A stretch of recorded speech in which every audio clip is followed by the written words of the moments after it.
હાય, શક્તિ એકેડેમીના digital platform પર આપ સર્વ વિદ્યાર્થી મિત્રોનું સ્વાગત છે. આજે આપણે ભણવાના છીએ વિષય ભૂગોળ ધોરણ 6ની જે જીસીઆરટી છે અને એનું જે ભૂગોળનું અંતિમ ચેપ્ટર છે મિત્રો, એનું નામ છે ભારત ભૂપૃષ્ઠ આબોહવા વનસ્પતિ અને વન્યજીવ. બરાબર છે. એટલે આપણે આજે ચેપ્ટર ભણીશું અને બહુ જ સંપૂર્ણ અને સારી રીતે એકદમ પરફેક્ટ રીતે આપણે ભણવાના છીએ. તમે જોડાયેલા રહેજો. તમે જોઈ શકો જીસીઆરટી એનસીઆરટી. હજુ એનસીઆરટી જે છે, આપણે જે એનસીઆરટી જે છે એનો પણ ટૂંક જ સમયની અંદર વિડીયો પણ એના પણ વિડીયો આપણે શરૂ કરી દેવાના છીએ. બરાબર છે. હવે આપણે આગળ વધીશું. ભારત ભૂપૃષ્ઠ આબોહવા વનસ્પતિ અને વન્યજીવ જે આપણું ચેપ્ટર છે એ આપણે ભણવાના છીએ. શરૂઆતમાં જોઈએ તો કે ભાઈ ભારત વિશાળ ભૌગોલિક વિસ્તારવાળો દેશ છે. એ તો આપણને ખબર જ છે કે ભારત આ રહ્યો વિશાળ ભૌગોલિક વિસ્તારવાળો દેશ છે. આમ તમે જોવા જાઓ તો ચતુષ્કોણ એનો આકાર છે, ચતુષ્કોણ. બરાબર છે. વળી તે ભૌગોલિક વિવિધતા ધરાવે છે. આ વૈવિધ્ય આપણને વિસ્મય પમાડે છે.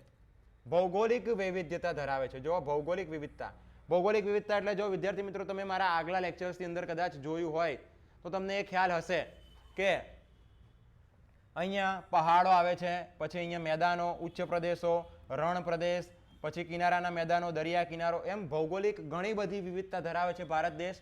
ઓકે. જો અહીંયા વાત કરી છે કે ઉત્તરમાં હિમાલયની પર્વતમાળા જેના ઊંચા શિખરો બારેમાસ બરફથી ઢંકાયેલા રહે છે, પૂર્વમાં બંગાળનો ઉપસાગર છે, પશ્ચિમે અરબ સાગર છે, દક્ષિણમાં હિન્દ મહાસાગર આવેલો છે. તો કેટલું બધું એની અંદર આપેલું છે. જો પૂર્વમાં બંગાળનો ઉપસાગર એટલે આ રહ્યો બંગાળનો ઉપસાગર, પછી આ રહ્યો આપણો અરબ સાગર અને નીચે હિન્દ મહાસાગર આવેલ છે. ભારત લગભગ 32.8 લાખ ચોરસ કિલોમીટર ક્ષેત્રફળ ધરાવતો દેશ છે. જો આ ખાસ યાદ રાખવાનું કે 32.8 લાખ ચોરસ કિલોમીટર જેટલું ક્ષેત્રફળ ધરાવતો દેશ છે. બરાબર છે. હવે તેનો અંદાજિત વ્યાપ્ત વાત કરીએ તો કે ઉત્તરમાં કાશ્મીરથી લઈને દક્ષિણમાં કન્યાકુમારી સુધી જો 32, 14 આપણે આવી રીતે યાદ રહે કે ભાઈ 1, 2, 3, 4 હોય તો તમારે આવી રીતે યાદ રાખવાનું છે. એમાં 32, 14. બરાબર. આ 4 આંકડાનો નંબર છે. અમુક વખતે એક્ઝામની અંદર આવું પણ આવી જતું હોય છે કે ભાઈ 32, 41 થઈ જાય, પછી આ રીતે થઈ જતું હોય. બરાબર. 32, 15 પણ આવી જાય. તો આપણે એ યાદ રાખવાનું છે કે ભાઈ 32, 14 કિલોમીટર અને પૂર્વના અરુણાચલથી પશ્ચિમમાં ગુજરાતના કચ્છ સુધી 2933 કિલોમીટર છે ભાઈ. હવે આ જે આપણો વિસ્તાર છે, પહેલા હું આ બધાને પૂછી દઉં, 1 મિનિટ.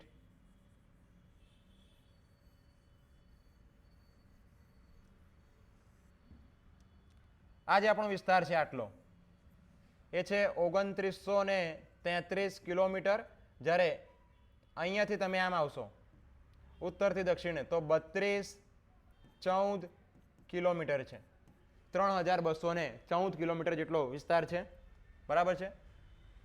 પછી લાંબા સમુદ્ર કિનારા, ઊંચી પર્વતમાળાઓ, દૂર દૂર સુધી ફેલાયેલા નદી મેદાનો, ઉબડ ખાબડ ઉચ્ચ પ્રદેશ અને કિનારાથી દૂર આવેલા ટાપુઓ જેવા વિવિધ ભૂમિ સ્વરૂપો અહીં જોવા મળે છે. આબોહવા અને વનસ્પતિ સાથે સંસ્કૃતિ અને ભાષાની વિવિધતા પણ આપણને ઉડીને આંખે વળગે છે. આપણા રિવાજો અને પરંપરાઓમાં ભિન્નતાઓ જોવા મળે છે અને આ વિવિધતા અને એક રાષ્ટ્રની ભાવના આપણને વિશ્વમાં એક વિશિષ્ટ ઓળખ અપાવે છે.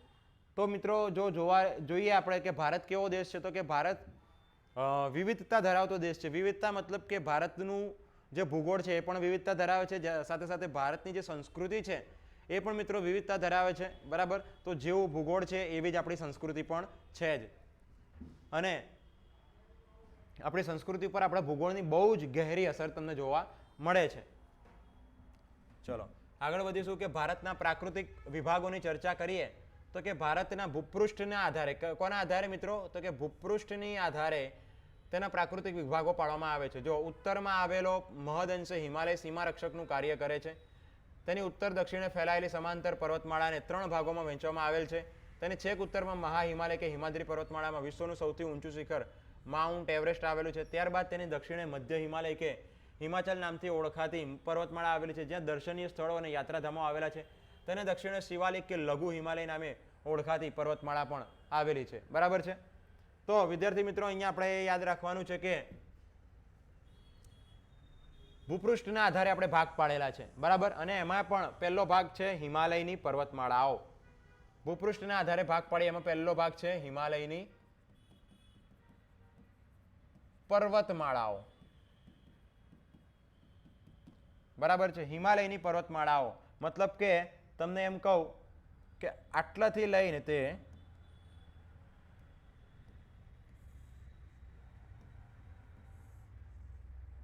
એક મિનિટ આટલાથી લઈને તે આટલો જે પટ્ટો છે આપણો એ છે હિમાલય. એક ચાંપ આકારે વિસ્તરેલો છે આપણો હિમાલય. અને એમાં પણ ઊંચાઈના આધારે આપણે એના ભાગ પાડેલા છે. મતલબ કે આટલાથી આટલાની ઊંચાઈ અલગ છે, અહીંથી એની ઊંચાઈ અલગ છે, એમ આડી હરોળની અંદર આપણે ભાગ પાડેલા છે. બરાબર. એટલે આપણને શું સમજવામાં થોડી આસાની થાય છે. ઓકે. અને અહીંયા વાત કરી છે કે હિમાચલ નામથી જે ઓળખાય છે, મતલબ કે જે મધ્ય હિમાલય છે કે જેને આપણે હિમાચલ નામથી પણ ઓળખીએ છીએ, ત્યાં શું આવેલું છે? દર્શનીય સ્થળો, યાત્રાધામો અને મતલબ ફરવાલાયક સ્થળો જેમ કે મસૂરી જે છે. બરાબર. એવા સ્થળો આવેલા છે. જોઈએ આપણે આગળ. જો કેવા કેવા સ્થળો આવેલા છે પહેલા તો આપણે એ જોઈ લઈએ કે કઈ કઈ પર્વત શ્રેણીઓ આવેલી છે. વિદ્યાર્થી મિત્રો તમે આ જે ભાગ છે, આ જે પોર્શન છે એ તમે પોઝ કરીને તમારી જોડે કોરો મેપ લેજો અને કોરા મેપની અંદર આને આ જે તમને અહીંયા બતાવી છે જે પર્વતમાળાઓ જે છે અને અલગ અલગ પર્વતો એને તમે આમ અંકિત કરી દેજો, એને લોકેટ કરી દેજો. કારણ કે આ વસ્તુ બહુ જ અગત્યની છે. આ દરેક એક્ઝામની અંદર આમાંથી એક ને એક પ્રશ્ન તો હોય જ છે. બરાબર. જો અહીંયા આગળ આપણે જોઈશું કે શું શું છે આની અંદર. તો જો સૌથી પહેલા આપણે વાત કરીએ તો કે કરીશું તો કે હિન્દુ કુશ કે જેને આપણે પામીરની ગ્રંથિ કહીએ છીએ, તો એ આ રહી આપણી. બરાબર. એના પછી જે પર્વત શ્રેણી જે છે એની વાત કરીએ તો કે કારાકોરમ શ્રેણી, આ જે રેડ કલર દેખાય કારાકોરમ શ્રેણી. પછી આ જે કારાકોરમ શ્રેણી ઉપર આ K2 નામનું શિખર છે, પછી ગેશરબ્રુમ નામનું પણ શિખર આવેલું છે. કારાકોરમ શ્રેણી પતે એટલે એના પછી લદ્દાખ પછી જાસ્કર શ્રેણી આવે છે. બરાબર. કારાકોરમ, લદ્દાખ અને જાસ્કર શ્રેણી આવેલી છે. અહીંયા બંને પર્વતો K2 અને ગેશરબ્રુમ આવેલ છે. બરાબર. પછી અહીંયા નંગા પર્વત, પીર પંજાલ શ્રેણી, ધૌલાધર પર્વત શ્રેણી. આ જે રેડ કલરની જે લાઈન કરેલી છે ને મિત્રો, એ પર્વતોની શ્રેણી છે. જ્યારે જે ટપકા ટપકા કરેલા તમને દેખાય છે એ પોતે એક પર્વત છે. બરાબર. એટલે આ બધી શ્રેણીઓની અંદર આપેલી છે. આ પીર પંજાલ શ્રેણી, પછી પીર પંજાલના નીચે આવશે ધૌલાધર પર્વત શ્રેણી. એના પછી આ શિવાલિક પર્વત શ્રેણી આવી જાય. શિવાલિક પર્વત શ્રેણી પછી આ કૈલાસ શ્રેણી. ઓકે. શિવાલિક શ્રેણીની આગળ બંદરપૂછ નામનું પર્વત આવેલ છે. પછી મસૂરી શ્રેણી, આજે આ દેખાય તમને મસૂરી પર્વત શ્રેણી. બરાબર છે. પછી નંદાદેવી, પછી આ જે છે આપણું પહાડ જે પર્વત ત્રિશુલ, કામેત. એટલે 3 પર્વતો એક સાથે આવેલા છે. બંદરપૂછ, કામેત અને ત્રિશુલ. બંદરપૂછ, કામેત અને ત્રિશુલ. બરાબર છે. ત્યારબાદ તમે અહીંયા જુઓ તો કે નેપાળની અંદર અન્નપૂર્ણા, પછી માઉન્ટ એવરેસ્ટ, પછી સિક્કિમની અંદર વાત કરીએ આપણે તો કે કાંચનજંગા છે. પછી ટાઈગર હિલ પણ અહીંયા આવેલ છે. બરાબર છે. પછી અહીંયા જોઈએ તો કે મીરી પહાડી, અબોર પહાડી, પછી મિશ્મી પહાડી, નામચા બરવા કે જ્યાંથી આપણી જે બ્રહ્મપુત્રા નદી જે છે ત્યાંથી યુટર્ન મારીને ભારતમાં આવે છે. બરાબર છે. તો આ પર્વતો રહ્યા. પછી આ જે શ્રેણી છે રેંગમા પહાડી, આ એક નાનો પર્વત છે, એનું નામ છે દાફલા. આ છે નાગા પર્વત શ્રેણી. પૂર્વ મણિપુર પહાડી, પછી લેમાતોલ, આ જે છે લેમાતોલ પહાડી. પછી આ મિઝો પહાડી, પૂર્વાંચલ પર્વત શ્રેણી. પછી જૈંતિયા નામનો પર્વત છે. ખાસી નામનો પર્વત શ્રેણી જે છે, ગારો નામની પર્વત શ્રેણી છે. આ 2 પર્વતોની વાત કરીએ તો આ નોકરેક છે, આ ચેરાપુંજી છે. બંને પર્વતો ક્યાં આવેલા છે? મેઘાલયમાં આવેલ છે. બરાબર.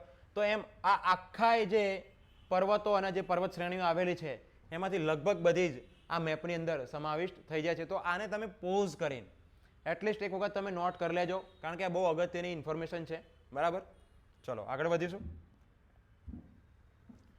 જો પર્વત શ્રેણી જે છે એને આપણે આવી રીતે વિભાજિત કરી છે.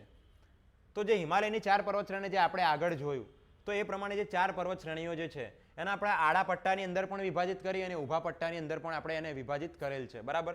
હવે જો આડા પટ્ટાની વાત કરીએ ને તો આજે સૌથી લાઇટ કલર તમને અહીંયા દેખાય ને, તો આ પટ્ટો શું છે? એ છે ટ્રાન્સ હિમાલય, એ છે ટ્રાન્સ હિમાલય, જે હિમાલયનો સૌથી જૂનો ભાગ ગણી શકાય, કે જે પહેલાં તો ત્યાં હતો જ, બરાબર. જે નવો ભાગ આ જે તમને એકદમ આસમાની કલર જે તમને દેખાય છે, આટલાથી આટલો પટ્ટો, આટલાથી આટલો પટ્ટો, આટલો, આ થઈ ગયો આપણો ટ્રાન્સ હિમાલય. આ થઈ જશે આપણો બૃહદ હિમાલય, બૃહદ હિમાલય. ત્યારબાદ આ જે છે આપણો હિમાચલ કહી શકાય, હિમાચલ અથવા તો મધ્ય હિમાલય, હિમાચલ અથવા તો મધ્ય હિમાલય. અને જે સૌથી નીચે જે તમને દેખાય છે એકદમ ડાર્કેસ્ટ પોર્શન જે અહીંયા તમને દેખાય છે, બરાબર, જે એકદમ ઘાટો કલર, એ જે છે આપણો શિવાલિક, એ આપણી જે છે શિવાલિક શ્રેણી છે, બરાબર. તો અહીંયા એની હાઇટના આધારે, એની ઊંચાઈના આધારે આપણે આવી 4 પર્વત શ્રેણીઓ આમ બનાવેલી છે ચાંપા આકારે, બરાબર છે. અહીંયા તમે જો એની વાત કરીએ ને તો પહેલા કોણ આવે તો કે ટ્રાન્સ હિમાલય. તો ટ્રાન્સ હિમાલય આ રીતનો છે, એના પછી બૃહદ હિમાલય થોડો એનાથી મોટો છે, બરાબર. પછી જે મધ્ય હિમાલય છે એ ટ્રાન્સ હિમાલય કરતાં થોડોક નાનો છે, એટલે કે ટ્રાન્સ હિમાલય કરતાં નાનો. બૃહદ હિમાલય તો સૌથી મોટો છે એટલે તો એનું નામ બૃહદ છે. પછી જે શિવાલિક શ્રેણી છે એ સૌથી નાની નીચે આવે છે, અને આના પછી બધા મેદાનોની શરૂઆત થાય છે, બરાબર. તો આ થઈ જશે આપણો ટ્રાન્સ, આ થઈ જશે આપણો બૃહદ, બરાબર. પછી આ થઈ જશે આપણો મધ્ય હિમાલય, અને આ થઈ જશે આપણી શિવાલિક શ્રેણી, અથવા તો એને લઘુ હિમાલય પણ કહેવામાં આવે છે, લઘુ હિમાલય. બોલો વિદ્યાર્થી મિત્રો, આ ક્લિયર થઈ ગયું. તો જે ફરવાલાયક સ્થળો જે આવેલા છે, આપણા જે રમણીય પ્રદેશો, જે કુદરતી દ્રશ્યો આપણને જે જોવા મળે છે, જે હિમાલયની પહાડી ને આ તે બધી વસ્તુ જે પિક્ચરોના શૂટિંગની અંદર પણ આપણને જોવા મળે છે, તો એ ક્યાંનું શૂટિંગ હોય છે તો કે હિમાચલ અથવા તો મધ્ય હિમાલયનું શૂટિંગ અહીંયા હોય છે, બરાબર. બૃહદ હિમાલય પર આપણે જઈએ તો આપણને એટલી બધી કોઈ વનસ્પતિ કે એટલા કોઈ પ્રાણી આપણને જોવા મળશે નહીં, કે એવો કોઈ રમણીય ખાસ નજારો પણ જોવા મળશે નહીં, બરાબર છે. તો આ ઉપરથી નીચે આ રીતે એને વિભાજિત કર્યા હતા. હવે આપણે વાત કરીએ કે આમ ઊભા પટ્ટાની અંદર કઈ રીતે એને વિભાજિત કરેલ છે. તો કે ઊભા પટ્ટાની અંદર તમે અહીંયા જોઈ શકો કે આ જે આટલો પટ્ટો છે, આજે હિમાચલ પ્રદેશની અંદર, હિમાચલ અને ઉત્તરાખંડ આ બંનેને જે વિભાજિત કરતી અહીંયાથી પટ્ટી જે છે એને આપણે કહીએ છીએ કાશ્મીર હિમાલય, બરાબર છે. કાશ્મીર હિમાલય. પછી આજે આખું ઉત્તરાખંડ એની અંદર આવી જાય તો એ થઈ જશે આપણો કુમાઉ હિમાલય. કયો હિમાલય? કુમાઉ હિમાલય, બરાબર. એના પછી આજે નેપાળની અહીંયા સરહદ છે, તો નેપાળની સરહદથી લઈને સિક્કિમની સરહદ સુધીનો જે વિસ્તાર છે એને આપણે કહીએ છીએ નેપાળ હિમાલય કહીશું. નેપાળ હિમાલયની બાદ આજે સિક્કિમથી શરૂઆત કરીને તે અરુણાચલ પ્રદેશ આખો પતી જાય ત્યાં સુધીનો જે હિમાલયનો ભાગ છે એને આપણે કહીએ છીએ સિક્કિમ હિમાલય. તો તમારે બંને બાજુ યાદ રાખવાનું કે આડા પટ્ટામાં પણ એને વિભાજિત કર્યું અને ઊભા પટ્ટામાં પણ આપણે એને વિભાજિત કરેલું છે, બરાબર. તો આ છે કાશ્મીર હિમાલય, આ છે કુમાઉ હિમાલય, આ નેપાળ હિમાલય અને આ સિક્કિમ હિમાલય. બોલો યાદ રહી ગયું? ચલો હવે આગળ વધીશું આપણે. હિમાલયની દક્ષિણે, આ હિમાલયની દક્ષિણે તમે જુઓ કે ગંગા, સતલુજ, યમુના, બ્રહ્મપુત્રા અને તેની શાખા નદીઓ એ ઠાલવેલા કાંપથી બનાવેલ વિશાળ મેદાન આવેલું છે. આ નદીથી બનેલા મેદાન સમતલ અને ખેતી માટે ફળદ્રુપ ઉપજાઉ જમીન ધરાવે છે. ત્યાં વધુ ખેત ઉત્પાદન થતું હોવાથી મેદાનોમાં ગીચ વસ્તી જોવા મળે છે. સૌથી વધારે વસ્તી ધરાવતું કોઈ રાજ્ય હોય ભારતનું તો એ છે વિદ્યાર્થી મિત્રો ઉત્તર પ્રદેશ, બરાબર છે. હવે જો આ ગંગા, પછી આ યમુના, બરાબર છે, પછી કેન, બેતવા, ચંબલ, એવી ઘણી બધી, પછી ગાગરા, ગંડક, કોશી, આ બધી નદી, પછી અહીંયાથી છે બ્રહ્મપુત્રા નદી, આ પછી અહીંયા આગળ જઈને જમુના તરીકે ઓળખાશે. આ બધી નદી ભેગી થઈને કાંપ લાવે છે, અને કાંપ લાવીને આટલા વિસ્તારની અંદર શું બનાવે છે? મેદાન બનાવે છે, બરાબર છે. ચલો હવે મેદાનો કયા કયા આવેલા છે, જે વેલ નોન, જે જાણીતા મેદાનો છે, આપણે એની પણ ચર્ચા કરવાની છે કે કયા કયા મેદાનો આવેલા છે. તમે અહીંયા જો પર્વત શ્રેણીની અંદર પણ મેદાનો આવેલા છે. આ હિમાલય વાળો ભાગ, હિમાલયની અંદર તમને ખબર છે કે પર્વત શ્રેણી પણ છે. પર્વત શ્રેણી છે તો પછી એની અંદર મેદાન કઈ રીતે આવ્યું? તો કે એમાં પણ નાના નાના મેદાનો છે. એમાં જો પહેલું મેદાન છે એ છે દેવસાંગનું મેદાન. આ યાદ રાખો, દેવસાંગનું મેદાન. એના પછી સોઠાનું મેદાન, એના પછી લિંગી ટાંગનું મેદાન, બરાબર છે. જો આ 3 મેદાન, અને ચોથું દેવોસાઈનું મેદાન. મતલબ કે જે આપણો બૃહદ હિમાલય છે કે જ્યાં કેટુ શિખર આવેલું છે, બરાબર, કે જ્યાં તમે જુઓ કે આ જે પર્વત શ્રેણીઓ આવેલી છે હિન્દુકુશ, ગેશરબ્રુમ, લદ્દાખ, જાસ્કર, કારાકોરમ આ પર્વત શ્રેણી આવેલી છે. જે ખાસ કરીને કારાકોરમ પર્વત શ્રેણી ઉપર ઘણા બધા મેદાનો આવેલા છે. 4 મેદાનો આવેલા છે. પહેલું છે દેવસાઈનું મેદાન, બીજું છે દેવસાંગનું મેદાન. જો આ બંને દ ઉપર તો યાદ રહી ગયું, દેવસાઈ અને દેવસાંગ. ઓકે, પછી સોઠાનું મેદાન અને લિંગીટાંગનું મેદાન.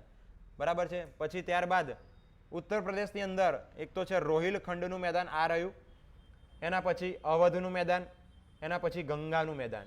ઓકે, અને પશ્ચિમ બંગાળની અંદર એવી રીતે રાંઢનું મેદાન આવેલું છે. તો આ બધા મેદાનો છે. ઘણી વખત એવો પ્રશ્ન પૂછાઈ જાય કે નીચેના પૈકી કયું મેદાન છે અથવા તો નથી, તો એની અંદર જો તમે આ તૈયાર કરેલું હશે તો તમને આવડી જશે. બરાબર છે. એટલે આટલા મેદાનો પણ આપણે ધ્યાનમાં રાખવાના છે. ચલો આગળ વધીશું. હવે ભારતના પશ્ચિમ ભાગમાં ભારતીય મહામરુસ્થળ આવેલું છે. પશ્ચિમ ભાગની વાત કરીએ ને મિત્રો, તો કે આ પશ્ચિમ ભાગ આ રાજસ્થાન. તો આ તમને અહીંયા દેખાય છે કે એકદમ લાઇટ ક્રીમ કલર કે ચીકણી કલર જ અહીંયા બતાવ્યો છે. એટલે આપણને બતાવશે કે અહીંયા શું આવેલું છે, મરુસ્થળ, એટલે કે રણ આવેલું છે. તમે જોઈ શકો કે આ રણનો રિયલ નજારો આવો હોય છે કે ત્યાં આવી નાની નાની વનસ્પતિઓ ઉગતી હોય છે, અને ખાસ કરીને કાંટાવાળી વનસ્પતિ હોય. મહામરુસ્થળ મતલબ કે બહુ મોટું રણ આવેલું છે. ત્યાં ગરમી વધારે તથા વરસાદનું પ્રમાણ નહિવત હોય છે. ક્યારેક તો સળંગ 3-4 વર્ષ સુધી વરસાદ થતો નથી. આ ક્ષેત્રમાં વનસ્પતિનું પ્રમાણ ખૂબ ઓછું જોવા મળે છે. હવે વરસાદ જ નથી આવતો હોય તો તમને ખબર જ છે કે રાજસ્થાનમાં વરસાદ ઓછો આવે છે. બરાબર, એટલે ત્યાં અમુક આવી વનસ્પતિ જે હોય કાંટાવાળી એ બધી ઉગતી હોય છે. હવે ઉત્તરના મેદાનોની દક્ષિણે ઊંધા ત્રિકોણાકારે દખ્ખણનો ઉચ્ચ પ્રદેશ આવેલો છે. કોનો ઉચ્ચ પ્રદેશ આવેલો છે? દખ્ખણનો ઉચ્ચ પ્રદેશ. ઊંધા ત્રિકોણાકારે આ જે છે, ઊંધા ત્રિકોણાકારે દખ્ખણનો ઉચ્ચ પ્રદેશ આવેલો છે. તેનું ભૂપૃષ્ઠ સમતલ નથી. એનું ભૂપૃષ્ઠ કેવું છે? ઉબડ ખાબડ, સમતલ નથી. તેના કેટલાક ભાગો ઊંચા તો કેટલાક ભાગો ઓછી ઊંચાઈ ધરાવે છે. અહીં ઘણી પર્વતમાળાઓ અને પહાડી વિસ્તારો આવેલા છે. જે દુનિયાની સૌથી પ્રાચીન પર્વતમાળા અરવલ્લી જે આ ક્ષેત્રની ઉત્તર પશ્ચિમે આવેલી છે. તો ખાસ યાદ રાખો, દુનિયાની સૌથી પ્રાચીન પર્વતમાળા કઈ? તો કે અરવલ્લી. આ રહી અરવલ્લી, ઉત્તર પશ્ચિમ ભાગે આવેલી છે. બરાબર. તેની દક્ષિણ પૂર્વમાં વિંધ્યાચળ અને સાતપુડા. અહીંયા વિંધ્યાચળ છે, સાતપુડા છે, હું તમને આગળ જણાવું છું. પર્વતમાળાઓ આવેલી છે. પૂર્વથી પશ્ચિમ તરફ વહીને અરબ સાગરની મળતી નર્મદા નદી એ અહીંયાથી આમ જાય છે, પૂર્વથી લઈને પશ્ચિમ તરફ. તાપી જે છે એ પણ વિંધ્યાચળ અને સાતપુડાની પર્વતમાળામાંથી વહે છે. તાપી નદી અને નીચે આવશે વિંધ્યાચળ અને સાતપુડામાંથી. કઈ તાપી નદી કઈ પર્વતમાળામાંથી વહે છે? તો કે વિંધ્યાચળ અને સાતપુડા. આ બે પર્વતમાળાઓ છે, એની વચ્ચે થઈને શું વહેતી હોય, કઈ નદી વહે છે? તો કે તાપી નદી અહીંયા વહે છે. બરાબર છે. જે પૈકી પશ્ચિમ ઘાટ સળંગ, જ્યારે પૂર્વ ઘાટ તૂટક છે. ખાસ યાદ રાખો કે પશ્ચિમ ઘાટ કેવો છે? સળંગ છે, જ્યારે પૂર્વ ઘાટ તૂટક છે. કેમ? તો જો મિત્રો, પશ્ચિમ ઘાટ અહીંયા સળંગ છે, મતલબ કે આ આખો ઘાટ જે છે અહીંયા સળંગ છે, પણ જ્યારે આ ભાગ જે છે એ તૂટક. બરાબર. એવું કેમ? કારણ કે ઓલમોસ્ટ બધી નદીઓ આમ વહેતી હોય છે. તમે અહીંયા નકશામાં પણ જોઈ શકશો કે ઘણી બધી નદીઓ આમ વહે છે. જો હવે નદીઓ વહેતી હોય એટલે કાપકૂપ કરવાની. કાપકૂપ કરશે એટલે મતલબ આનો જે કિનારો હશે એ કેવો રહી જવાનો? ભાઈ તૂટક રહી જવાનો છે. બરાબર. આ ઉચ્ચ પ્રદેશો જ્વાળામુખીથી બનેલો હોવાથી તે ક્ષેત્રમાં ખનિજો વિપુલ પ્રમાણમાં મળે છે. તો જો વિદ્યાર્થી મિત્રો, એક પ્રશ્ન અહીંયા બની ગયો કે આ ઉચ્ચ પ્રદેશ શેનો બનેલો છે? તો કે જ્વાળામુખીથી બનેલો હોવાથી, મતલબ કે લાવાથી બનેલો છે. લાવાથી બનેલ છે. ઓકે, તો તે ક્ષેત્રોમાં ખનિજો વિપુલ પ્રમાણમાં મળી આવે છે, જે લાવામાંથી ઉચ્ચ પ્રદેશ બનેલો છે. બરાબર. એટલે ત્યાં લોહ તત્વનું પ્રમાણ હશે, કેલ્શિયમનું પ્રમાણ હશે, ફોસ્ફરસનું પ્રમાણ હશે, એવી ઘણી બધી જે ધાતુઓ કહી શકાય એનું પ્રમાણ ત્યાં વધારે પ્રમાણમાં જોવા મળશે. ચલો આગળ વધીશું. જો અહીંયા બધા જ ઉચ્ચ પ્રદેશો જે છે એની સંપૂર્ણ માહિતી આપણે આ એક જ સ્લાઇડની અંદર આપેલી છે. તમે આ સ્લાઇડને પોઝ કરીને તમારી પાસે કોઈ મેપ હોય, જે કોરો મેપ આવે, 1 રૂપિયાનો 2 રૂપિયાનો, એવો કોરો મેપ લઈને તમે એની અંદર આ બધી વસ્તુઓ નોંધી લેજો. બરાબર છે. કામમાં આવવાની છે બહુ જ. ચલો નીચેથી જ આપણે શરૂઆત કરીએ, ખાસ કરીને પશ્ચિમ ઘાટની. તો જો આ જે પર્વત શ્રેણી જે છે એ છે ઇલાયચી, અને આ જે છે એ કાર્ડમમ. હવે કાર્ડમમ ક્યાં આવેલી છે? તો કે તામિલનાડુમાં. પરંતુ ઇલાયચી ક્યાં આવેલી છે? તો કે કેરળમાં આવેલી છે. હવે કાર્ડમમ કહો કે ઇલાયચી કહો, બંનેનો મિનિંગ તો સેમ જ થાય છે ભાઈ. કાર્ડમમને ગુજરાતીમાં ઇલાયચી કહેવાય અને ઇલાયચીને અંગ્રેજીમાં કાર્ડમમ કહેવાય. તો કાર્ડમમ નીચે આવેલી છે પરંતુ ઇલાયચી અહીંયા ઉપર આવેલી છે. એના પછી અન્નામલાઈ, એના પછી જે છે નીલગિરી, બરાબર છે. એના પછી અહીં તામિલનાડુની વાત કરીએ તો આ કાર્ડમમ આવી ગઈ. પછી આ થઈ ગઈ સિરુમલાઈ, પંચમલાઈ, પછી આ થઈ ગઈ પાલની પહાડી, આ બહુ જ પૂછાતી હોય છે પાલની પહાડી, પંચમલાઈ. પછી શેવરોય પહાડી, એ પણ તામિલનાડુમાં આવેલી છે. ઓકે, ત્યારબાદ આપણે આ એક લાલ કલરનું ટપકું અહીંયા તમને દેખાય, આ શું છે તો કે ઉદગમંડલ છે. ઉદગમંડલ, બરાબર. આ ઘણી વખતે આપણે વાંચતા હોઈએ છીએ પરંતુ આપણને લોકેશન ખબર ન હોવાથી તમે જોઈ લો. ઉદગમંડલ ક્યાં આવેલું છે તો કે 3 રાજ્યો છે, કર્ણાટક, કેરળ અને તામિલનાડુની વચ્ચે વચ્ચ આવેલું છે ઉદગમંડલ. ઓકે, ત્યારબાદ આપણે આ લાલ ટપકાની વાત કરીએ કે આ શું છે તો કે આ એક પર્વત છે, આ એક ઉચ્ચ પ્રદેશ છે, એનું નામ છે પાલકોંડા. પછી આ લાલ ટપકું જે છે એનું નામ છે શેષાચલમ. શેષાચલમ ભલે વિદ્યાર્થી મિત્રો મેં અહીંયા લખ્યું અહીંયા છે પરંતુ એ છે ક્યાં તો કે આંધ્રપ્રદેશમાં, બરાબર. કારણ કે અહીંયા જગ્યા ન હોવાથી અહીંયા લખવું પડ્યું હતું. ઓકે, પછી આ જે લાલ ટપકું તમને દેખાય એ શું છે તો કે કુંદ્રેમુખ. આ લાલ ટપકું શું છે? કુંદ્રેમુખ. કુંદ્રેમુખ ક્યાં આવ્યું તો કે કર્ણાટકમાં. પછી આ જે કેસરી કલરની આખી પટ્ટી દેખાય તમને એ છે બાબા બુદાનની ખાણ, બાબા બુદાન. ઓકે, પછી આ તમે જુઓ કે આ છે આપણો બાલાઘાટ, હરિશ્ચંદ્ર, અજંતાની જે પર્વતશ્રેણી છે. પછી અહીંયા આ આવી ગઈ અહીંયા સહ્યાદ્રી, સહ્યાદ્રી પર્વત શ્રેણી. ઓકે, પછી આ બૈલાડીલા ખાણ જે શું કહેવાય છત્તીસગઢની અંદર આવેલ છે, બરાબર છે. પછી અહીંયા નયાગઢ પહાડી. ઓકે, પછી આ જે છે એ છે ટીકીરપાડા શ્રેણી અને અહીંયા પશ્ચિમ બંગાળમાં આવેલ છે રાજમહેલની પહાડી. પછી આ છત્તીસગઢની અંદર ઉપરની બાજુમાં આવેલ છે રામગઢ. પછી મધ્યપ્રદેશની અંદર પણ ઘણી બધી પર્વતશ્રેણી આવેલી છે, જેમાં સૌથી પહેલાં વાત કરું તો જો આ ઉપરનો જે ભાગ, ઉપરની કેસરી પટ્ટી તમને દેખાય એ છે વિંધ્યાચળ. વિંધ્યાચળની પછી નીચે તમે આવો તો આ છે કૈમૂર. કૈમૂરથી નીચે આવો તો કે સોનપર. સોનપર પછી અહીંયા નીચે આવો તો આ શું થઈ? મૈકલ. વિંધ્યાચળ, કૈમૂર, સોનપર, મૈકલ. એના પછી છે આ મહાદેવની પહાડી.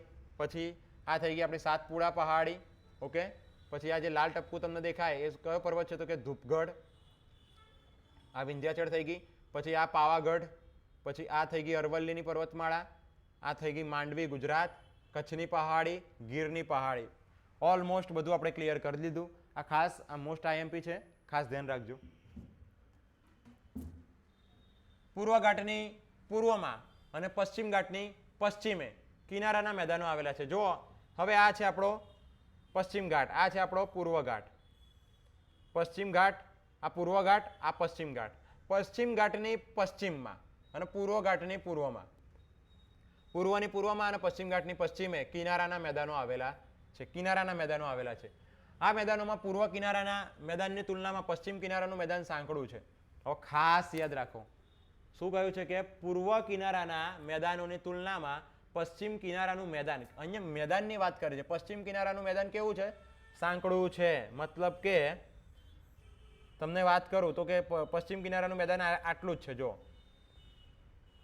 આજે લાઇટેસ્ટ આ જે તમને ગ્રીન કલરનો પાર્ટ દેખાય ને તમને, આ જે ગ્રીન કલરનો પાર્ટ એ છે આપણું પશ્ચિમ કિનારાનું મેદાન. તમે જોઈ શકો બહુ જ નાનું, બહુ પાતળી પટ્ટી છે. જ્યારે પૂર્વ કિનારાનું મેદાન તમે જુઓ તો કેવું છે? પૂર્વ કિનારાનું મેદાન તમે જોશો તો કે આટલાથી જો આ કેટલી મોટી મોટી પટ્ટી તમને જોવા મળે છે. જુઓ અહીંયા જોઈ શકાય. પૂર્વ કિનારાનું મેદાન બહુ પહોળું છે. તો ખાસ યાદ રાખો પશ્ચિમ કિનારાનું મેદાન કહે તો સાંકડું અને પૂર્વ કિનારાનું મેદાન કહે તો પહોળું છે, બરાબર.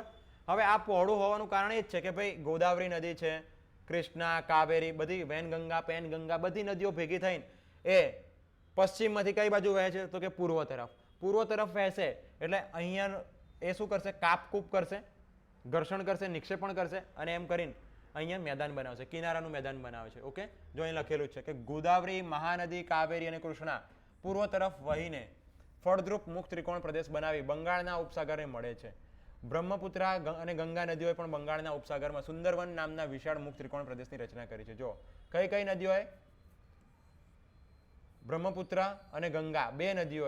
તમે જો બ્રહ્મપુત્ર નદી જે છે એ અરુણાચલ પ્રદેશમાંથી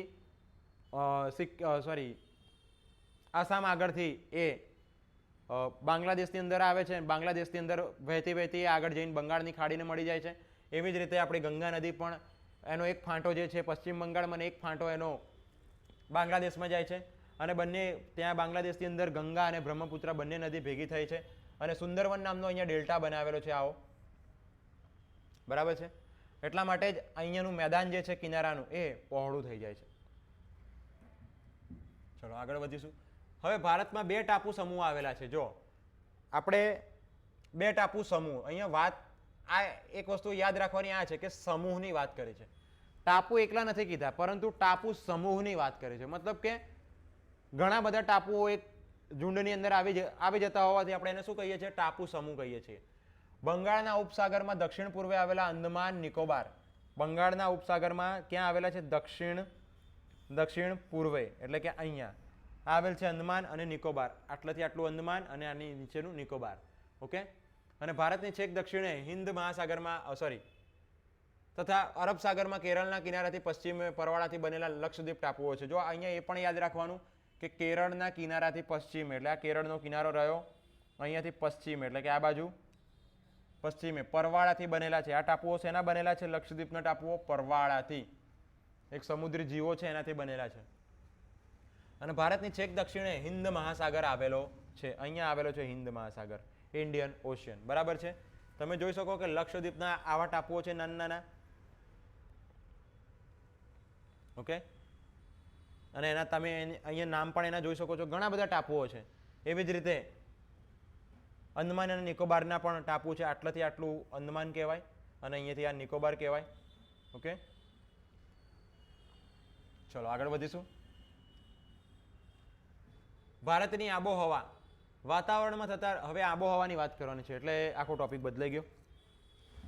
તો અત્યારે સુધી આપણે જે જોયું ને મિત્રો, એમાં શું હતું કે ખાલી ભારતના જે સ્થળો હતા એની જ વાત કરી હતી. એટલે અહીંયા આવી ગયા આપણા પર્વતો,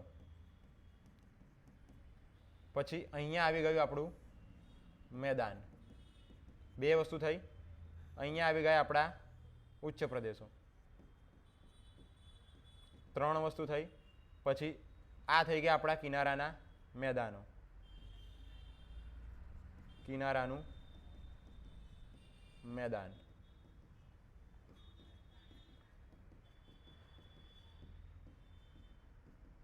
ઓકે. 1 2 3 અને કિનારાના મેદાન એટલે બંને મેદાન છે પણ આપણે તો એક જ ગણવાનું. એટલે 1 2 3 અને 4 વસ્તુ આ થઈ અને આ થયું આપણું રણ વિસ્તાર. એટલે 5 આ અને છઠ્ઠું શું થયું તો કે ટાપુઓ. બરાબર ને? ટાપુ સમૂહ. હજુ સાતમું ગણવું હોય તો ગણી શકાય કે ભાઈ દરિયા કિનારો છે, પણ આપણે એ ગણાય નહીં. બરાબર? એટલે છ વસ્તુઓ ટોટલ થઈ. તો આપણે 6 વસ્તુ યાદ રાખવાની: પર્વતો, મેદાન, પછી ઉચ્ચ પ્રદેશ, કિનારાનું મેદાન, રણ અને ટાપુ સમૂહ. ઓકે. ચલો હવે વાત કરવાની છે મિત્રો આબોહવાની. આબોહવા,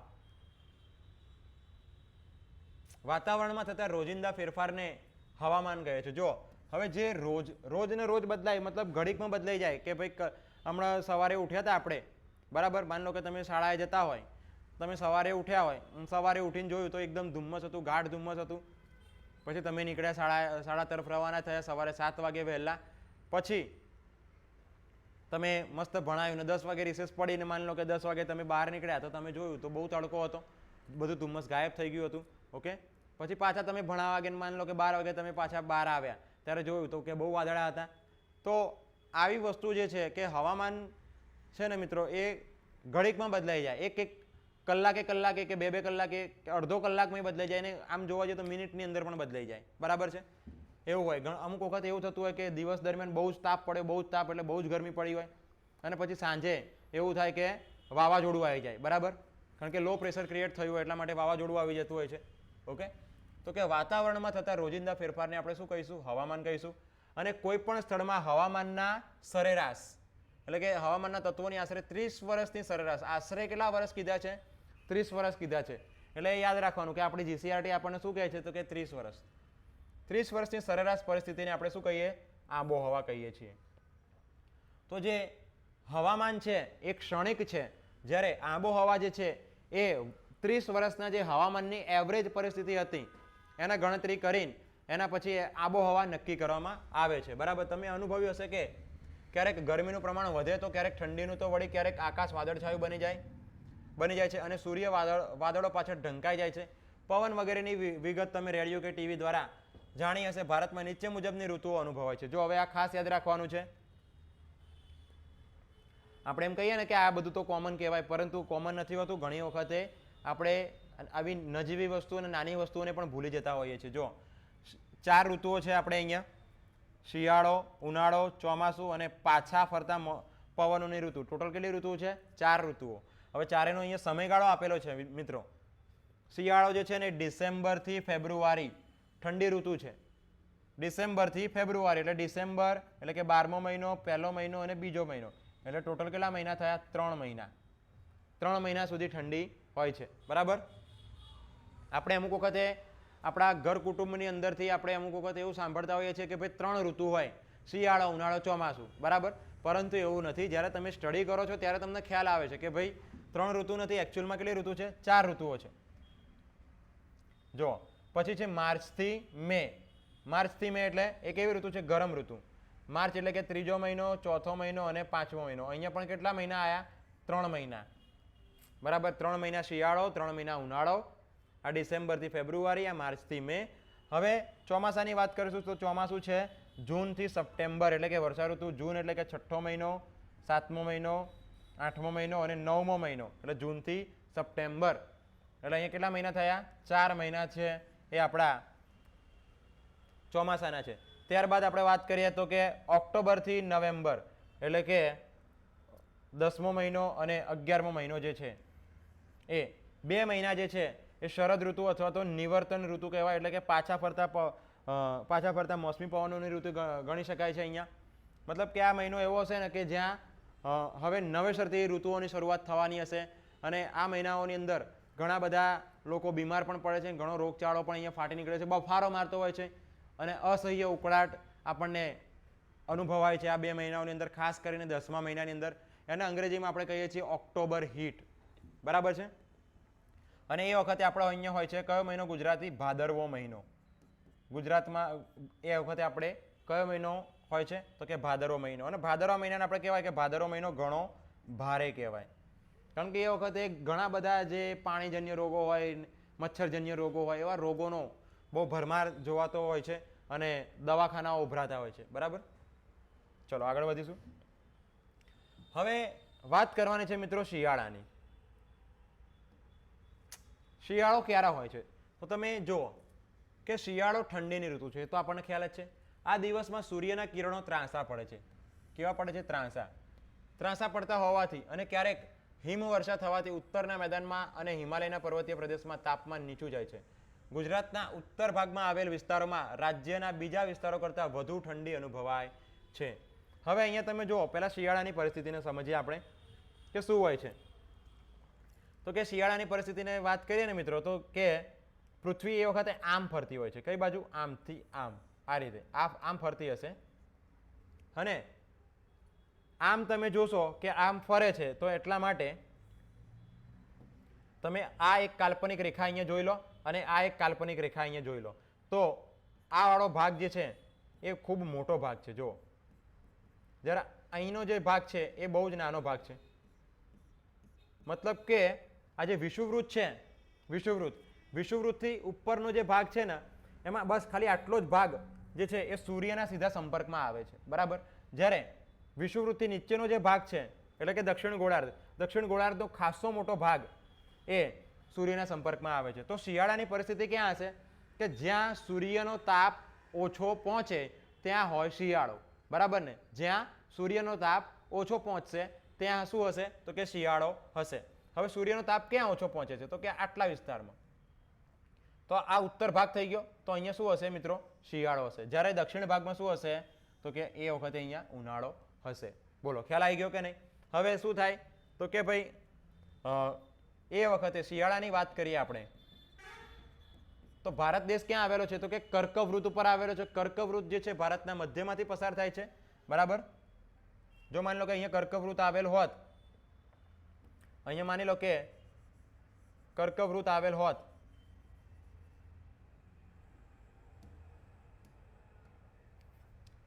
આ રહ્યું આપણું કર્કવૃત, તો ભારત દેશ ક્યાં આવતો? અહીંયા આવતો. બરાબર ને? એટલે તમે જોઈ શકો કે ભારત દેશ અહીંયા આવતો મતલબ કે આમથી ફરતો ફરતો અહીંયા આવતો.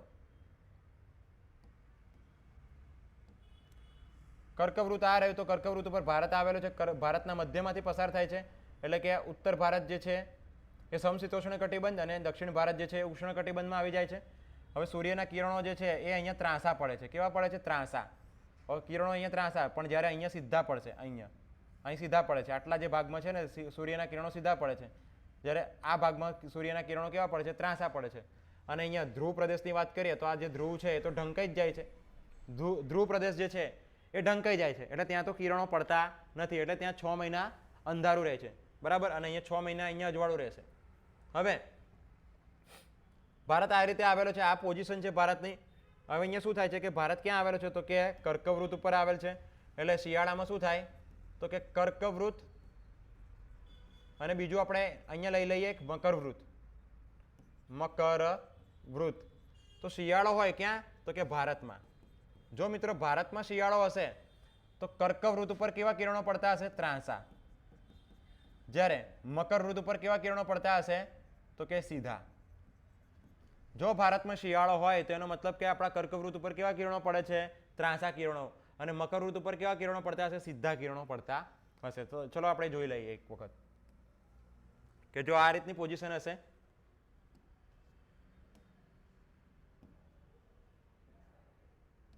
તમે જોઈ શકો છો કે પૃથ્વી આ રીતે ફરી રહી છે. સૂર્યના કિરણો અહીંયા આવી રહ્યા છે. બરાબર છે. જો ભારત આવશે, અહીંયા આવ્યું ભારત, એટલે એની પર ત્રાંસા કિરણો પડી રહ્યા છે. બરાબર છે. ફરીથી એક વખત જોઈએ આપણે. જોઈ લો, દેખાય છે? આવી રીતે આવે છે આપણો શિયાળો. ત્રાંસા કિરણો પડી રહ્યા છે ભારત ઉપર. ઓકે, ચલો આગળ વધીશું. હવે આપણે જોવાનો છે ઉનાળો. ઉનાળામાં પરિસ્થિતિ આખી ઉલટાઈ જાય છે ભાઈ. ઉનાળો અકળાવનારી ગરમીની ઋતુ છે. આ દિવસોમાં સૂર્યના કિરણો લગભગ સીધા પડતા હોવાથી તાપમાન ઊંચું જાય છે. જો કે સમુદ્ર કિનારાના પ્રદેશમાં ગરમીનું પ્રમાણ દેશના ખંડીય ભાગો કરતાં ઓછું રહે છે. અને બપોરે ગરમ સૂકા પવનો ફૂંકાય છે, જેને લૂ કહીએ છીએ આપણે. લૂ વાય છે એમ કહીએ છીએ. આ ઋતુ દરમિયાન ગુજરાતના ઉત્તર ભાગ અને રાજસ્થાનના પશ્ચિમ ભાગમાં વધુ ગરમી અનુભવાય છે. આ ઋતુમાં દિવસો શિયાળાની તુલનામાં લાંબા હોય છે. બરાબર છે. જો ઉનાળાની પરિસ્થિતિની વાત કરીએ તો જો આ સૂર્યના કિરણો છે. માની લો કે અહીંયા છે સૂર્ય. બરાબર. આ જે છે આપણો સૂર્ય છે. હવે અહીંયાથી આપણે એના બે ભાગ પાડીએ અને આ રહ્યું આપણું વિષુવવૃત્ત. બરાબર. હવે તમે જોઈ શકો કે અહીંયા મોટો ભાગ જે છે, મોટો ભાગ ક્યાં આવી જાય છે? સૂર્યના સીધા કિરણો હેઠળ આવી જશે. અને આટલો જે ભાગ રહ્યો એ સૂર્યના ત્રાંસા કિરણો હેઠળ આવી જાય છે. બરાબર છે. હવે અહીંયા તમે જોઈ શકો કે આ શું છે? ટ્રોપિક ઓફ કેપ્રિકોન, મતલબ કે આ છે આપણું મકરવૃત્ત. મકરવૃત્ત ઉપર અહીંયા કેવું થાય છે? ત્રાંસા કિરણો પડે. તો અહીંયા એ વસ્તુ બને કે ભાઈ ભારતમાં જ્યારે ઉનાળો હોય ત્યારે શું થાય? તો કે કર્કવૃત્ત અને એક બાજુ આપણે લખીએ મકરવૃત્ત. તો કર્કવૃત્ત ઉપર કેવા કિરણો પડે છે? અહીંયા સીધા કિરણો પડે છે. જ્યારે શિયાળામાં શું હતું? કર્કવૃત્ત ઉપર ત્રાંસા પડતા હતા અને મકરવૃત્ત ઉપર સીધા. હવે ઉનાળામાં પરિસ્થિતિ બદલાઈ જશે કે કર્કવૃત્ત ઉપર સીધા અને મકરવૃત્ત ઉપર કેવા કિરણો પડે છે? તો કે ત્રાંસા કિરણો પડે છે. તો ખ્યાલ આવી ગયો. ચલો આપણે જેમ શિયાળાનું જોયું તો એવી રીતે આપણે ઉનાળાનું પણ જોઈએ. શું છે? જોઈ શકો તમે અહીંયા. જો એ વખતે મોટો ભાગ બધો ક્યાં આવી જાય છે? આમ સૂર્યના કિરણો હેઠળ આવી જાય છે. સૂર્યના સીધા કિરણો અહીંયા પડી રહ્યા છે. જોઈ લો, સૂર્યના કેવા કિરણો પડતા હતા? સીધા. ફરી એક વખત જોઈશું, આપણે રિપ્લે કરીશું. સૂર્યના અહીંયા સીધા કિરણો પડી રહ્યા છે. જોઈ લો, દેખાય છે? ફરીથી એક વખત જોઈએ કે ભાઈ જો આ ભારત આવ્યું, આ આવ્યું ભારત. ભારત ઉપર એકદમ સીધે સીધા કિરણો પડશે, એટલા માટે આપણને તડકો બહુ જ અનુભવાશે. પરંતુ વિદ્યાર્થી મિત્રો, જે આપણો દક્ષિણ ભારત છે, દક્ષિણ ભારતમાં એવું થાય ને કે દક્ષિણ ભારત જે છે દરિયા કિનારાની આજુબાજુ આવેલું છે. એટલે એના પશ્ચિમ બાજુ અરબ સાગર અને પૂર્વ બાજુ બંગાળાની ખાડી આવેલી છે. એટલે ઉનાળો હોવા છતાં પણ ત્યાં વધારે ગરમી નથી પડતી અને શિયાળો હોવા છતાં પણ ત્યાં વધારે ઠંડી પડતી નથી. કારણ કે સ્થળની સાપેક્ષે જે જળ છે એ ઓછું ગરમ થાય ને ઓછું ઠંડુ થતું હોય છે. બરાબર. એટલે જ્યારે એવું હોય કે જ્યારે ઉનાળામાં સ્થળ ગરમ થઈ ગયું હોય પરંતુ એ વખતે જળ ગરમ ના હોય, એટલે કે પાણી ગરમ નથી પણ જે સ્થળ ખંડ ભાગ છે એ ગરમ થઈ ગયો, પણ જે જળનો ભાગ હતો એ ગરમ થયો નહીં. એટલા માટે જળનો ભાગ થોડો ઠંડો રહેવાથી આજુબાજુનું જે ટેમ્પરેચર જે છે એ ઠંડુ બન્યું રહે છે. જ્યારે ઉત્તર ભારતની અંદર તમે જાઓ તો ત્યાં કોઈ પાણીનો એવો સ્ત્રોત ન હોવાથી એ ભાગ આખો ગરમ થઈ જતો હોય છે. બરાબર. હવે શિયાળાની વાત કરીએ ને તો મિત્રો, શિયાળામાં એવું છે કે ઉત્તર ભારતની અંદર શુષ્ક પવનો હોય છે અને ત્યાં સૂકી આબોહવા હોય છે. બરાબર. એટલા માટે ત્યાં ઠંડીનું જોર વધારે હોય છે અને એ જલ્દી ને જલ્દી ઠંડો થઈ જાય છે. સ્થળ પ્રદેશ જે છે એ જલ્દી ને જલ્દી ઠંડો થઈ જાય છે. એટલા માટે ત્યાં ઠંડીનું પ્રમાણ બહુ વધારે છે. બરાબર. અને બીજું કે આજુબાજુ કોઈ જળ પ્રદેશ નથી. જ્યારે દક્ષિણ ભારતમાં શિયાળામાં એવું હોય કે આજુબાજુમાં જળ પ્રદેશ છે, એટલે ભલે વચ્ચેવાળો જે સ્થળ પ્રદેશ રહ્યો, માની લો કે આ જે સ્થળ પ્રદેશ રહ્યો, આ જે સ્થળ પ્રદેશ રહ્યો, આ ભલે થોડો ઠંડો થઈ જાય પણ આજુબાજુનું જે પાણી છે એ જલ્દી ઠંડુ થતું નથી. એટલે પાણી થોડું ગરમ રહે છે જ્યારે સ્થળ ઠંડુ થઈ જાય છે. બરાબર. એટલે પાણીની ગરમી આપણને અહીંયા મળતી રહે છે. એટલા માટે અહીંયા વધારે વધારે ઠંડી અનુભવાતી નથી. તમારે ટ્રાય કરવું હોય તો તમે શિયાળાની અંદર તમે મહારાષ્ટ્ર જઈ આવજો, મુંબઈ જઈ આવજો, તમે કેરળ જઈ આવજો, તામિલનાડુ જઈ આવજો, તમને ઠંડી નહીં લાગે. બરાબર. અને ઉનાળામાં પણ તમારે જવું હોય તો તમે જઈ આવજો, એ જ જગ્યાએ તમને ગરમી પણ નહીં લાગે. ખાલી ગરમી અને ઠંડીનો જે ઊંચો તફાવત છે ને એ તો કર્કવૃતથી ઉપર આવેલો જે ભારતનો ભાગ છે ને ત્યાં જ છે, કારણ કે ત્યાં જળનું પ્રમાણ નથી. બરાબર. ચલો હવે આપણે વાત કરવાની છે મિત્રો ચોમાસાની. ચોમાસાની વાત કરીશું આપણે.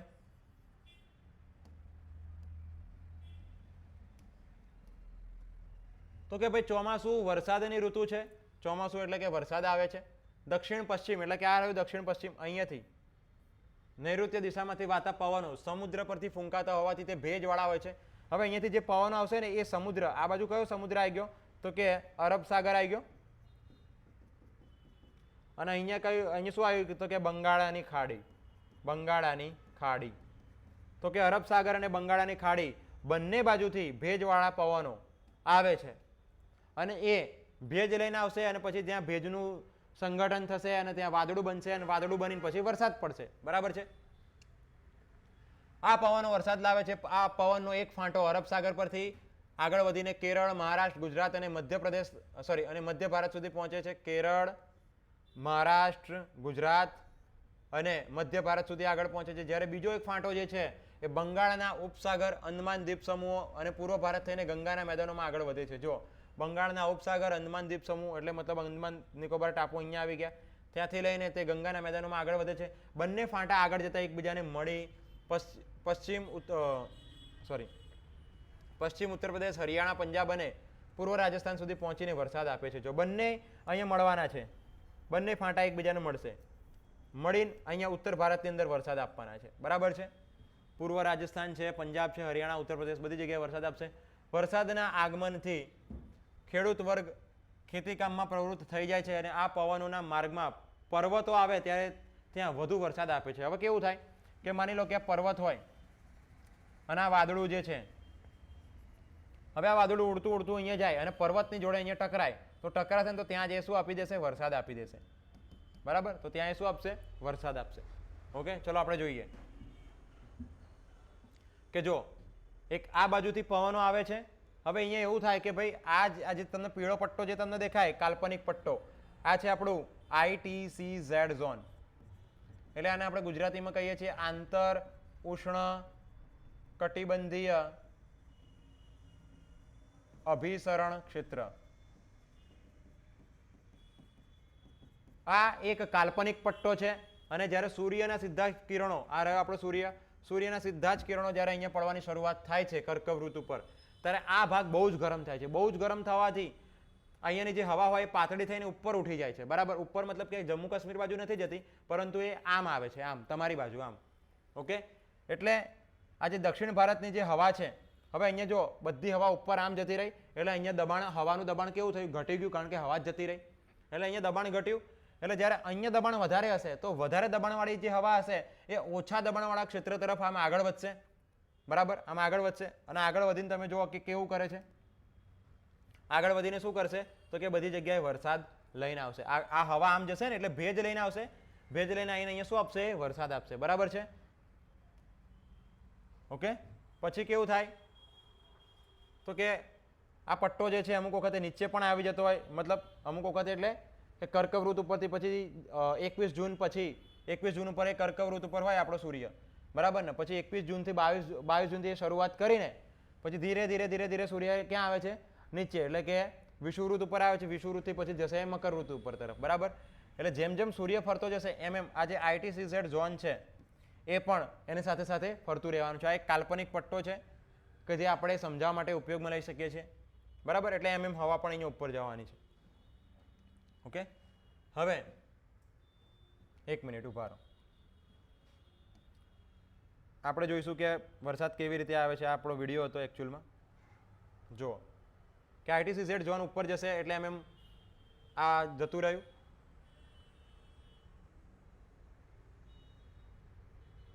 આમથી પણ પવન આવશે. એકવાર જોઈ લો પછી સમજાવું.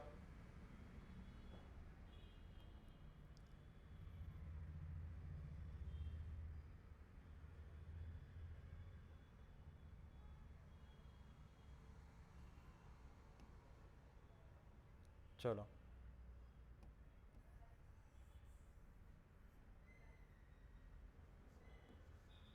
ચલો જુઓ ફરીથી એક વખત જોઈએ આપણે કે જ્યારે સૂર્ય અહીંયા આવે છે, બરાબર, ત્યારે મતલબ કે સૂર્ય અત્યારે હાલ હમણાં વિષુવવૃત્તથી ઉપર આવેલ છે, બરાબર. અને અહીંયા નીચે દક્ષિણ ભારતની અંદર ITCZ ઝોન છે, બરાબર. હવે તમે જોજો ધીરે ધીરે કે ITCZ ઝોન જેમ સૂર્ય ઉપર આવશે એમ ITCZ ઝોન ઉપર આપણું જશે, બરાબર. અને અહીંયા પહોંચ્યું, અહીંયા બહુ જ તાપમાન વધારે પડશે, બરાબર. એટલે આની હવા તો ઉપર ઉડી જ ગઈ. હવે આજુબાજુની ભેજવાળી હવા પણ અહીંયા આવશે, બરાબર. ત્યારબાદ અહીંની હવા આમ આવશે અને પછી વરસાદ લાવશે. જો અહીંની હવા આમ આવી, પછી આ બાજુની હવા પણ આવશે. તમને વાત કરી કે બે ફાંટાઓ એકબીજાને મળે છે, બરાબર, અરબ સાગર અને બંગાળની ખાડી. એટલે બંને ભેજ ગ્રહણ કરીને આવે છે અને વાદળા બનાવીને આવે છે. વાદળા લાવશે, પછી એ વાદળાનું સંગઠન થશે અને પછી અહીંયા વરસાદ પડવાની શરૂઆત થશે. જો પડ્યો આખા ભારતની અંદર વરસાદ, બરાબર છે. તો આ છે કે આખું આપણે એનિમેશન તમારા માટે ક્રિએટ કર્યું હતું કે આવી રીતે વરસાદ ભારતમાં પડે છે. ચલો આગળ વધીશું. હવે ગુજરાતની વાત કરી છે કે ગુજરાતમાં ક્યાં કેટલો વરસાદ પડે છે. તો કે જો ભાઈ આ આપણો એક એવો નકશો થયો કે આ વરસાદ આધારિત નકશો છે. અહીંયા જે તમને એકદમ ડાર્ક ભાગ બતાવ્યો છે, એકદમ વાદળી કલર જેવું, ત્યાં સૌથી વધારે વરસાદ પડે છે. પછી અહીંયા થોડો ઓછો, પછી અહીંયા તો એકદમ ઓછો, અહીંયા તો એકદમ ઓછો વરસાદ પડે છે, બરાબર. અને અહીં તો તમે ભૂલી જ જાઓ કે વરસાદ પડશે. એટલે તમે જેમ જેમ અહીંથી ઉપર જશો એમ વરસાદનું પ્રમાણ ઘટતું જાય છે. જો ગુજરાતમાં વરસાદની શરૂઆત જૂન મહિનાના બીજા કે ત્રીજા સપ્તાહથી શરૂ થાય છે. ક્યારે?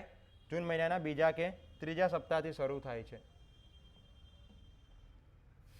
જૂન મહિનાના બીજા કે ત્રીજા સપ્તાહથી શરૂ થઈને જુલાઈના પહેલા સપ્તાહ સુધીમાં તો આખું ગુજરાત આખા ગુજરાતમાં વર્ષા ઋતુનું આગમન થઈ જાય છે. મતલબ કે જુલાઈ, બહુ તો જુલાઈ. અમુક વખત એવું થાય કે વરસાદ મોડો પડતો હોય, બરાબર. જો કેરળમાં તો 1 જૂને વરસાદનું આગમન થઈ જાય છે. પછી એને ગુજરાત સુધી આવતા એને 15 કે 20 દિવસ જેવું લાગી જાય. અને મોડામાં મોડું તમે કહો તો જુલાઈ મહિનાનું જે પહેલું અઠવાડિયું હોય એની અંદર વરસાદ ગુજરાતમાં પડી જતો હોય છે. ગુજરાતમાં આ પવનોના માર્ગમાં મોટા પર્વતો ન હોવાથી વરસાદનું પ્રમાણ ઓછું છે. મતલબ કે આપણે અહીંયા આ ગિરનાર જ એક પર્વત અહીંયા આવેલો છે ને ભાઈ, ગિરનાર સિવાય બીજા કોઈ અહીંયા પર્વત આવેલા જ નથી. એટલે વાદળા શું કરે કે બધું બાયપાસ કરીને અહીંથી નીકળી જતા હોય છે, બરાબર. નહીતર બાકી કચ્છ જો દરિયા કિનારે હોવા છતાં પણ એ કોરું રહી જાય છે. કેમ કોરું રહી જાય છે? કારણ કે અહીંયા એવો કોઈ પર્વત જ નથી કે જે વાદળાઓને રોકી રાખે અને ત્યાં વરસાદ આપે, બરાબર. એટલા માટે શું થાય કે બધા વાદળાઓ અહીંયાથી ઉડીને આપણે જે ઉત્તર ભારતની અંદર પંજાબ બાજુ ને મધ્યપ્રદેશ કે ઉત્તર પ્રદેશ બાજુ જતા રહેતા હોય છે, બરાબર છે વિદ્યાર્થી મિત્રો. હવે ભારતમાં મોટાભાગની ખેતી વરસાદ આધારિત હોવાથી સારા ચોમાસાનો અર્થ ખેતીમાં મબલખ પાક એવો કરાય છે. આ ઋતુમાં ખેતી માટે ખૂબ જ અગત્યની ગણાય છે. હવે ભારતની અંદર કેવું છે કે સિંચાઈની સુવિધાઓ તો છે, પરંતુ અમુક એવા ખેડૂતો જે છે કે આર્થિક રીતે બહુ પછાત હોય તો એ ખેડૂતો બિચારા સિંચાઈની સુવિધા એમને મળતી નથી. એટલે એ ખેડૂતોનો જે આધાર હોય એ આપણો વરસાદ જ છે. તો જો સારો વરસાદ મળશે એમને તો એ લોકો સારી ખેતી પણ કરી શકશે. બરાબર વિદ્યાર્થી મિત્રો, હવે આપણે જોઈએ કે ભાઈ પાછા ફરતા મોસમોની પવનોની ઋતુ. આપણે જો શિયાળો જોઈ લીધું, ઉનાળો જોઈ લીધું, ચોમાસું જોઈ લીધું, અને હવે આપણે જોઈશું પાછા ફરતા મોસમી પવનોની ઋતુ. બરાબર છે. આ ઋતુમાં પવનો જમીન પરથી સમુદ્ર તરફ વાય છે. જો હવે અહીંયા તમારે ધ્યાન રાખવાનું છે કે જ્યારે ચોમાસાની વાત કરી હતી તો બધા જ પવનો જે હતા એ સમુદ્રથી લઈને જમીન ઉપર જતા હતા, પરંતુ હવે ઊંધું થશે કે જમીનથી સમુદ્ર તરફ વાય છે. હવે આવું કેમ થાય? તો મેં તમને આગળ જે શીખવાડ્યું કે ITCZ ઝોન છે, આંતર ઉષ્ણકટિબંધીય અભિસરણ ક્ષેત્ર, એમાં આવું થાય છે. આ પરિસ્થિતિ ચોમાસાથી તદ્દન વિપરીત જોવા મળે છે. તો ચોમાસાથી કેવું છે? તદ્દન વિપરીત જોવા મળે છે. ઉત્તર પૂર્વ ઈશાન દિશામાંથી જમીન પરથી વાતા હોવાથી ઉત્તર પૂર્વ ઈશાન દિશામાંથી જમીન પરથી વાતા હોવાથી સૂકા હોય છે આ પવનો, તેથી વરસાદ આપતા નથી. આ દિવસોમાં આકાશ કેવું હોય છે? વાદળો વિનાનું સ્વચ્છ જોવા મળે છે. તાપમાન ઠીક પ્રમાણમાં વધે છે અને તેની લોકોના આરોગ્ય પર વિપરીત અસર અહીંયા જોવા મળે છે. મેં તમને કીધું ને કે ભાદરવો કેવો હોય? ભારે હોય. ઓકે. ઓક્ટોબર પૂરો થતાં તાપમાન ઘટવા માંડે છે અને નવેમ્બરથી વહેલી સવારે ઠંડી અનુભવાય છે. એટલે આપણે અમુક વખતે એવી કોમેન્ટ પણ કરતા હોઈએ છીએ સોશિયલ મીડિયાની અંદર, એવું આપણે જોતા પણ હોઈએ છીએ કે સવારે શિયાળો, બપોરે ઉનાળો, સાંજે ચોમાસું, એવું બધું થતું હોય છે. બરાબર છે. એના કારણે આ પવનો બંગાળના ઉપસાગર પરથી પસાર થતા ભેજવાળા બને છે. જો હવે આ બધા પવનો પાછા આવવાના છે, એટલે ઉત્તર ભારતમાંથી દક્ષિણ ભારત તરફ પાછા ફરશે. બરાબર. અને બંગાળના ઉપસાગરમાંથી પણ પસાર થશે, એટલા માટે ભેજવાળા બનશે. અને ભારતના પૂર્વ કિનારે આવેલા તામિલનાડુ અને આંધ્રપ્રદેશમાં તે આ દિવસોમાં વરસાદ આપે છે. એટલે તમને એક વાત કહું તો કે વરસાદની શરૂઆત થાય ને, વરસાદની શરૂઆત તો કે કેરળથી થાય. ક્યાંથી થાય? કેરળથી. અને વરસાદનો અંત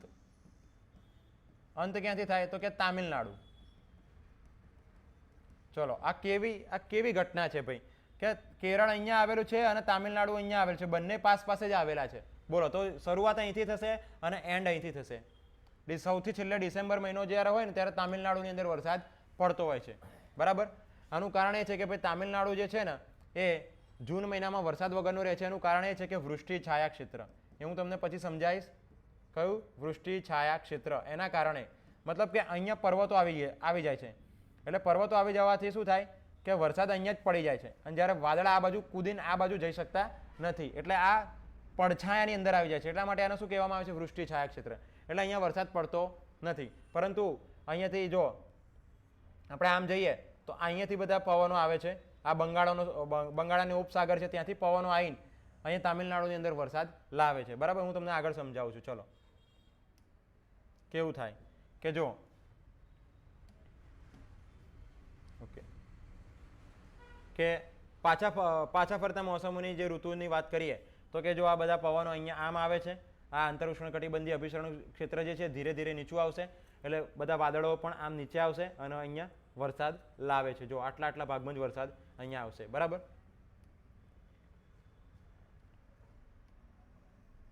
પછી જો એકદમ વધારે નીચે આવી ગયું આ, એટલે જેમ જેમ નીચું આવતું જશે એમ બધા પવનો કઈ બાજુ વાશે? આમ વાશે. જો આ બધા આમ જતા હતા ને, હવે એની જગ્યાએ આમ જવાનું શરૂ કરશે અને બીજા પવનો આમ આવશે. બરાબર.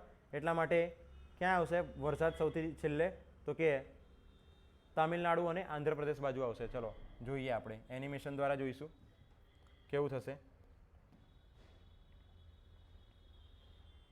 જો તો આંતર ઉષ્ણકટિબંધીય ક્ષેત્ર ધીમે ધીમે નીચે આવ્યું, એટલે આજે લાલ પટ્ટો તમને દેખાય ને, 1 મિનિટ પહેલા જોઈ લો પછી તમને સમજાવું. ઓકે, જો અહીંયા વરસાદ પડ્યો.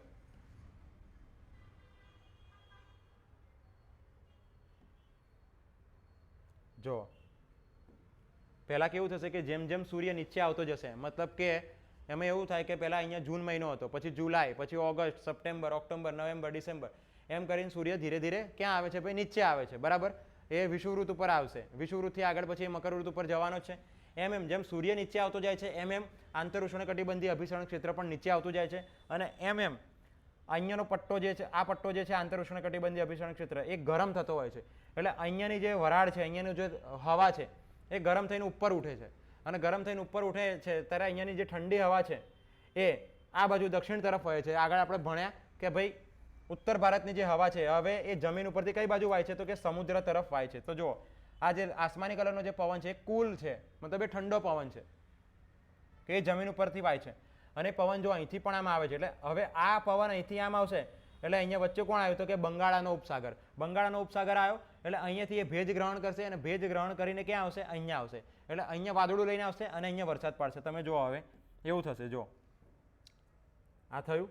હવે અહીંયાથી વાદળા આવશે, અને વાદળા જ્યારે અહીંયા આંધ્રપ્રદેશ અને તામિલનાડુમાં આવશે એટલે અહીંયા શું પડશે, વરસાદ પડશે. જુઓ તો વિદ્યાર્થી મિત્રો હવે આપણે જોવાના છીએ વનસ્પતિ જંગલોના પ્રકાર.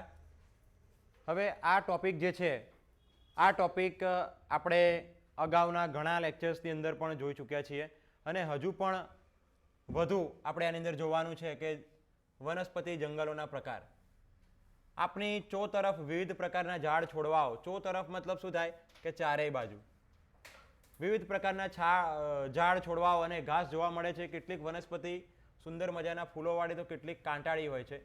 અમુક વૃક્ષો ઘેઘૂર, ઘેઘૂર એટલે ઘેઘૂરનો મતલબ થાય ઘટાદાર. ઘટાદાર મતલબ કે બહુ વધારે પડતા ગીચ હોય. ઘેઘૂર ઘટાદાર તો અમુક નીચા અને પાંખા હોય છે. વનસ્પતિ એક પ્રદેશ કરતાં બીજા પ્રદેશમાં અલગ અલગ હોય છે.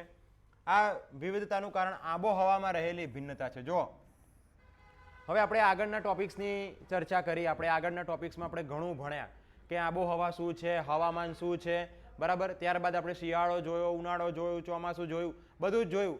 આ બધી વસ્તુના કારણે આપણી એક આખી આબોહવા બને છે, અને આ આબોહવાની અંદર રહેલી ભિન્નતાને કારણે એમાં આપણને અલગ અલગ પ્રકારની વનસ્પતિ અને અલગ અલગ પ્રકારના પ્રાણીઓ પણ જોવા મળે છે. ચલો આપણે જોઈએ કે આ આબોહવાને આધારે જ વનસ્પતિના પ્રકાર પાડવામાં આવે છે. જો આબોહવાના આધારે, તો મિત્રો તમને જો આબોહવાની પૂરેપૂરી માહિતી હોય તો પછી શા માટે તમને વનસ્પતિના પ્રકાર ના આવડે? તો ભૂગોળ એક એવો વિષય છે કે જેને તમે કોઈક જગ્યાએ લિંક કરી શકો છો, કોઈક જગ્યાએ તમે એને જોડી શકો છો. મતલબ આબોહવા આવડતી હશે તો પછી વનસ્પતિના પ્રકારો પણ આવડી જશે. વનસ્પતિના પ્રકારો આવડશે, સાથે સાથે તમને પ્રાણીઓ ત્યાં કેવા છે, પ્રાણીઓની બાયોડાયવર્સિટી કેવી છે એ પણ તમને ખબર પડશે. બરાબર છે વિદ્યાર્થી મિત્રો. હવે વરસાદનું પ્રમાણ વનસ્પતિની આ વિવિધતા સર્જન માટેનો મુખ્ય આધાર છે. જંગલોના પ્રકાર આ મુજબ છે. ચલો આપણે જંગલોના પ્રકાર જોવાના છે. ઓકે, તો ચલો જોઈ લઈએ કે ભાઈ પહેલા જે જંગલો છે એ છે ઉષ્ણકટિબંધીય વરસાદી જંગલો. કયા જંગલો? ઉષ્ણકટિબંધીય વરસાદી જંગલો. ઓકે, હવે અહીંયા ખાસ યાદ રાખવાનું છે કેવા છે કે વરસાદી, અને પાછા કેવા કીધા છે? ઉષ્ણકટિબંધીય. હવે વિદ્યાર્થી મિત્રો ઉષ્ણકટિબંધીય એટલે તમારા મગજની અંદર આ વસ્તુ ચાલતી હોવી જોઈએ કે ભાઈ આ છે આપણી પૃથ્વી, પૃથ્વીની અંદર આ છે આપણું વિષુવવૃત્ત, વિષુવવૃત્તથી ઉપર તમે જાઓ અહીંયા કર્કવૃત્ત આવી જશે, અને આ થઈ ગયું આપણું ઉષ્ણકટિબંધ. ઓકે, અને એવી જ રીતે દક્ષિણ ભારત દક્ષિણ જે ગોળાર્ધ છે એમાં પણ આ કર્કવૃત્ત, આ મકરવૃત્ત અને આ વિષુવવૃત્ત. કર્કવૃત્તથી મકરવૃત્ત વચ્ચેનો જે વિસ્તાર છે એને આપણે શું કહીએ છીએ? ઉષ્ણકટિબંધ. ઓકે, આ ઉષ્ણકટિબંધ. અને એમાં પાછા કેવા કીધા છે મિત્રો? આપણને વરસાદી જંગલોની વાત કરી છે. અહીંયા ભારતની વાત થાય છે. જ્યાં વરસાદનું પ્રમાણ વધારે હોય છે ત્યાં ઉષ્ણકટિબંધીય વરસાદી જંગલો આવેલા હોય છે. બરાબર, ઉષ્ણકટિબંધીય પણ કેવા? પાછા વરસાદી જંગલો. આ જંગલોના વૃક્ષો ઘેઘૂર અને ઘટાદાર હોવાથી સૂર્યના કિરણો જમીન ઉપર પહોંચી શકતા નથી. તો પહેલી એની ખાસિયત શું થઈ મિત્રો? કે પહેલી ખાસિયત છે કે વધુ વરસાદ આપે છે. આ ખાસ યાદ રાખવાનું. બીજી એની ખાસિયત શું છે? તો કે સૂર્યપ્રકાશ જે છે નીચે સુધી પહોંચી શકતો નથી, નીચે પહોંચતો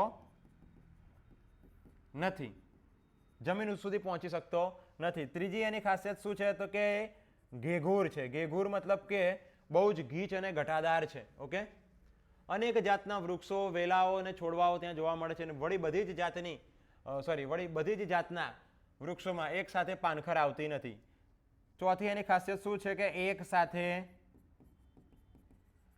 પાનખર આવતી નથી. મતલબ કે એમાં ઘણા વૃક્ષો હોય છે, એમાંથી અમુક વૃક્ષો એવા હોય કે જેના પાંદડા ખરી પડતા હોય, પરંતુ એની સાપેક્ષે બીજા જે વૃક્ષો હોય એના પાંદડા હજુ જીવિત જ હોય, એને એકદમ હર્યા ભર્યા લાગતા હોય.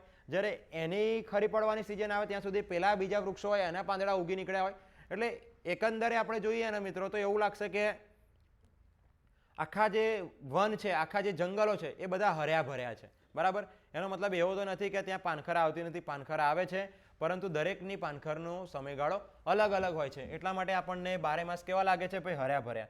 એક સાથે પાનખર આવતી નથી, એટલા માટે આપણને કેવા લાગે છે? તે હર્યા ભર્યા. ઓકે. વૃક્ષોમાં એક સાથે પાનખર આવતી નથી, પણ વર્ષભર વર્ષભર અલગ સમય આવતા હોવાથી તે હંમેશા લીલાછમ દેખાય છે.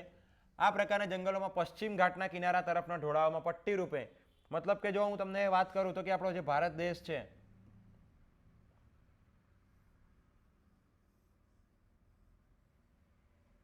આપણો જે ભારત દેશ છે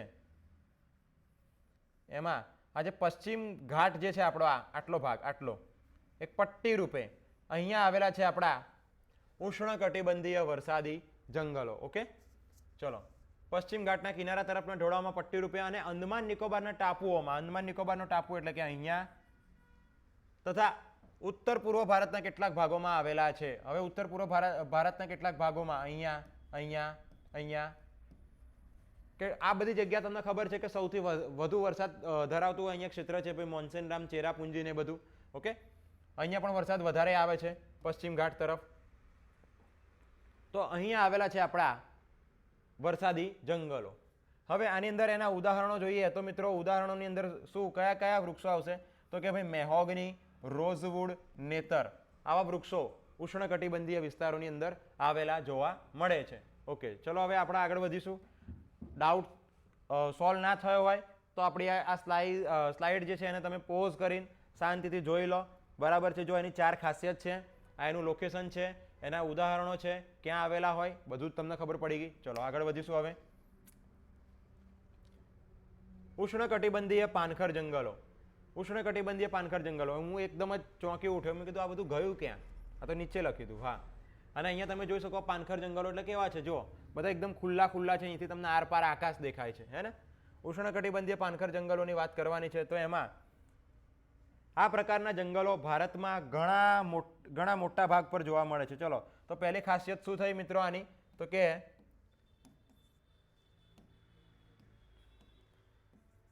ભારતના ઘણા મોટા ભાગ પર જોવા મળે છે. પહેલી એની ખાસિયત એ છે કે જે ભારતના ઘણા મોટા ભાગ પર જોવા મળે છે. આ જંગલો ઓછા ઘટાદાર હોય છે. ઓછા ઘટાદાર મતલબ કે અહીંયા તમે જોઈ શકો કે ખુલ્લા ખુલ્લા છે, હે ને? તેમાં પાનખર ઋતુ દરમિયાન વૃક્ષોના પાંદડા ખેરવે છે. બરાબર. બીજું શું છે એમાં? કે ઓછા ઘટાદાર પાનખર ઋતુમાં બધાના પાંદડા ખરી પડે. બધા જ વૃક્ષોના પાંદડા ખરી પડે છે. ઓકે, તેને ખરાવ મોસમી જંગલો એવા નામે પણ ઓળખવામાં આવે છે. ચોથી એની ખાસિયત શું છે? કે ખરાવ મોસમી જંગલોના નામે પણ તેને ઓળખવામાં આવે છે. હવે સૌથી અગત્યની વસ્તુ કે એના ઉદાહરણની અંદર કયા ઉદાહરણ લેવાના આપણે? તો કે સાગ, સાલ, વાંસ, મહુડો, લીમડો. સાગ, સાલ, વાંસ, મહુડો અને લીમડો વગેરે વૃક્ષો આ પ્રકારના જંગલોમાં જોવા મળે છે. સૌથી વધારેમાં ભારતની અંદર સૌથી વધારે કોઈ જંગલ આવેલા હોય તો એ છે ઉષ્ણકટિબંધીય પાનખર જંગલો, નહીં કે વરસાદી જંગલો. બરાબર. સૌથી વધારે જંગલો ઉષ્ણકટિબંધીય પાનખર જંગલો, ટ્રોપિકલ ડેસિડસ ફોરેસ્ટ. ઓકે, ચલો આગળ વધીશું. હવે સૂકા ઝાંખરાવાળા જંગલોની વાત કરવાની છે. સૂકા ઝાંખરાવાળા જંગલો. આ પ્રકારના જંગલો ઓછા વરસાદના પ્રદેશમાં. જો અહીંયા કેવું છે? પહેલા તો કે ઓછા વરસાદવાળો પ્રદેશ. પહેલી ખાસિયત શું થશે અહીંયા? ઓછા વરસાદ વાળો પ્રદેશમાં જોવા મળે છે. અહીં થતા વૃક્ષો કેવા હોય છે? કાંટાળા હોય છે. બીજી એની ખાસિયત શું છે? કે વૃક્ષો કાંટાળા હોય છે. એમાં ઉદાહરણમાં થોર, ખેર, ખીજડો, બાવળ, બોરડી વગેરે મુખ્ય છે. થોર, ખેર, ખીજડો, બાવળ, બોરડી આવા બધા વૃક્ષો તમને જોવા મળે છે. અને બીજું કે રાજસ્થાન, હરિયાણા, પશ્ચિમ ઘાટના પૂર્વી ઢાળ અને ગુજરાતમાં જોવા મળે છે. ક્યાં ક્યાં જોવા મળે છે? એક તો તમે જુઓ કે સૂકા અને ઝાંખરાવાળા જંગલોની વાત કરી એટલે રાજસ્થાન તો તમારા માઇન્ડમાં ક્લિક થઈ જ જાય. રાજસ્થાન તો છે જ, જોડે જોડે આપણું ગુજરાત પણ છે. અને એટલે રાજસ્થાનની નીચે ગુજરાત અને રાજસ્થાનની ઉપર તમે જુઓ તો હરિયાણા બરાબર. અને બીજું કે પશ્ચિમ ઘાટના પૂર્વીય ઢાળ, મતલબ કે આ ભારત દેશ આપણે દોરું હું અહીંયા તમે ધ્યાન રાખજો કે આ ભારત દેશ છે આપણો.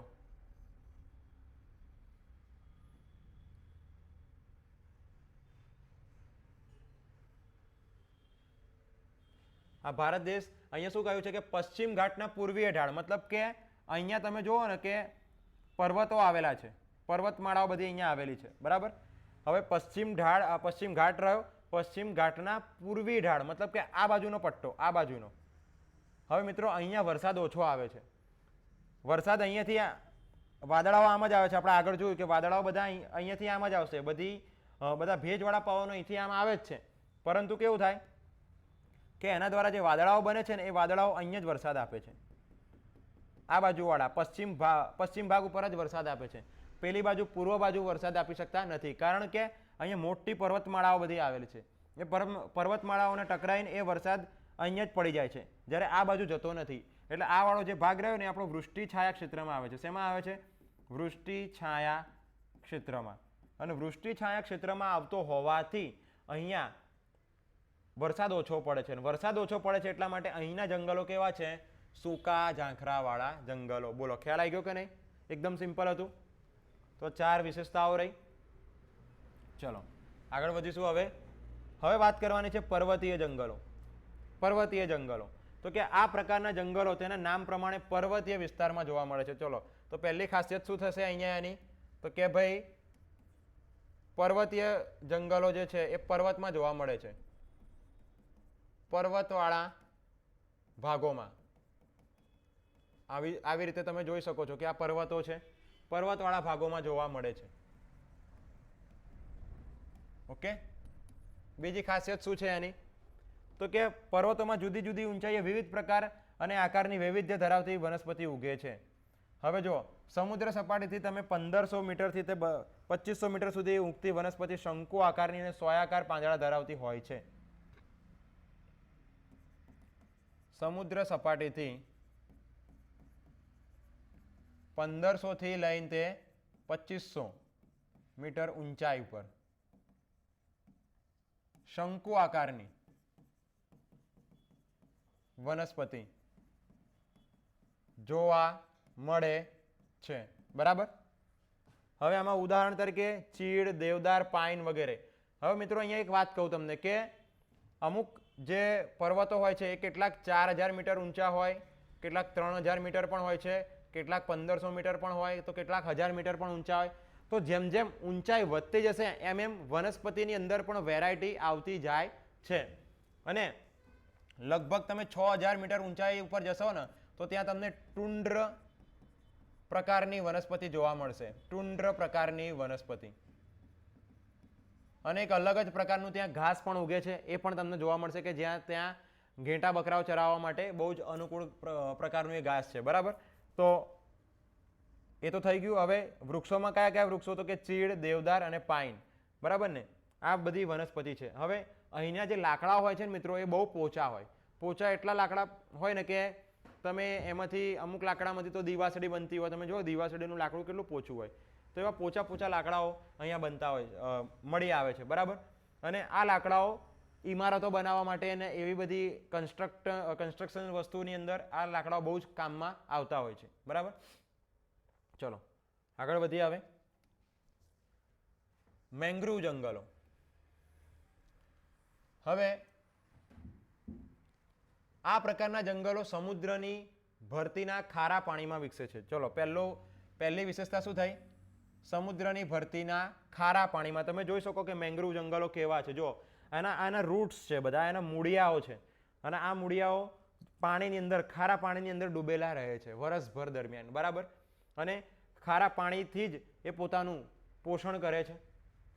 આ પ્રકારના જંગલો પશ્ચિમ બંગાળ, ખાસ યાદ રાખજો લોકેશન ઘણી વખતે પૂછાયેલું છે પરીક્ષાઓની અંદર, ખાસ કરીને જીપીએસસી ક્લાસ 1-2 ની અંદર. પશ્ચિમ બંગાળ, ગુજરાત અને અંદમાન નિકોબારના ટાપુઓના સમુદ્ર કિનારે આવેલા છે. જો ક્યાં ક્યાં આવેલા છે ખાસ યાદ રાખો, પશ્ચિમ બંગાળ, ગુજરાત અને અંદમાન નિકોબારના ટાપુમાં, બરાબર ને.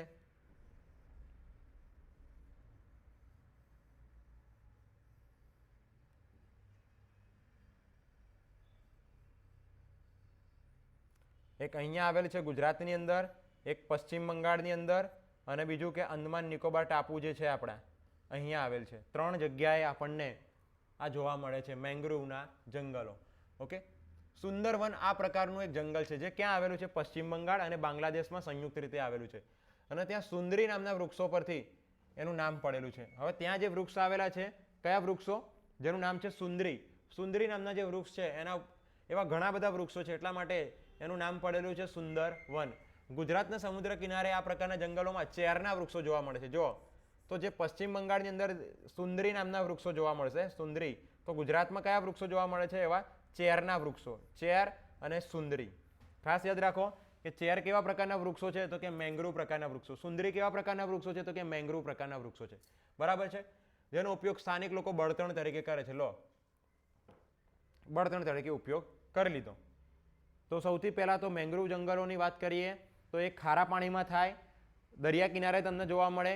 આપણે ભારતની વાત કરો તો એમાં ગુજરાત છે, પછી પશ્ચિમ બંગાળ છે, બરાબર, અને ત્રીજું છે અંદમાન નિકોબાર ટાપુ સમૂહ, ત્યાં જોવા મળે છે. પશ્ચિમ બંગાળની અંદર એ જંગલો સુંદરી નામના વૃક્ષોના કારણે એ જંગલોને સુંદરવન કહેવામાં આવે છે. જ્યારે એવા જ જે મેંગ્રુવ જંગલો છે એવા વૃક્ષનું આપણે અહીંયા નામ શું ચાલે છે, તો કે ચેર, બરાબર. એટલે ચેરના વૃક્ષો કેવા પ્રકારના છે, તો કે મેંગ્રુવ. અને સુંદરી વૃક્ષો કેવા પ્રકારના છે, તો કે મેંગ્રુવ પ્રકારના છે. બોલો, ખ્યાલ આવી ગયો? 3 લોકેશન થઈ ગયા. ચલો આગળ વધીએ. હવે જો ભારતની અંદર જે વનસ્પતિનો નકશો આપેલો છે કે ક્યાં કેવી વનસ્પતિ આવેલી છે એની વાત કરીએ. જો આજે ડાર્ક ગ્રીન પ્લેસ તમને દેખાય છે તો એ શું થઈ જાય, તો કે પર્વતીય જંગલો. આ શું થઈ જાય, પર્વતીય જંગલો. આ થઈ જાય છે પર્વતીય જંગલો. પછી આ જે સૌથી મોટો ભાગ દેખાય ગ્રીન કલરનો, એટલે બહુ ડાર્ક પણ નથી કે બહુ લાઇટ પણ નથી, તો આ થઈ જશે ઉષ્ણકટિબંધીય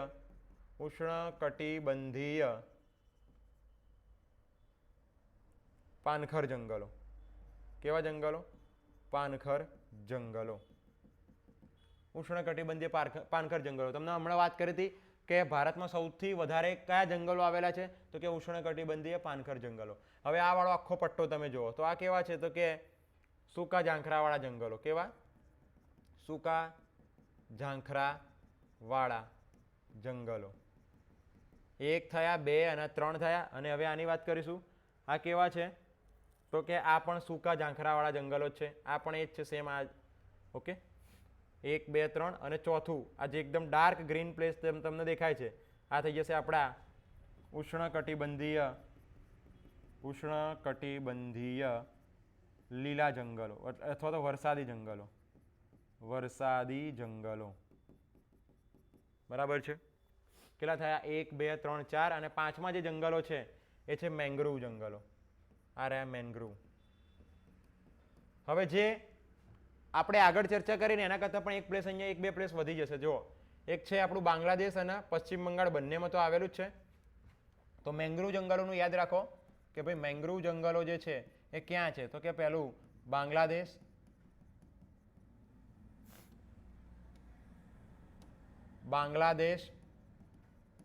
બીજું પશ્ચિમ બંગાળ, ત્રીજું બાંગ્લાદેશ. જો કે આપણામાં નથી આવતું એટલે આને તમે ના લખો તો પણ વાંધો નહીં, પણ યાદ રાખો કે બાંગ્લાદેશમાં પણ આવેલ છે. બીજું છે પશ્ચિમ બંગાળ.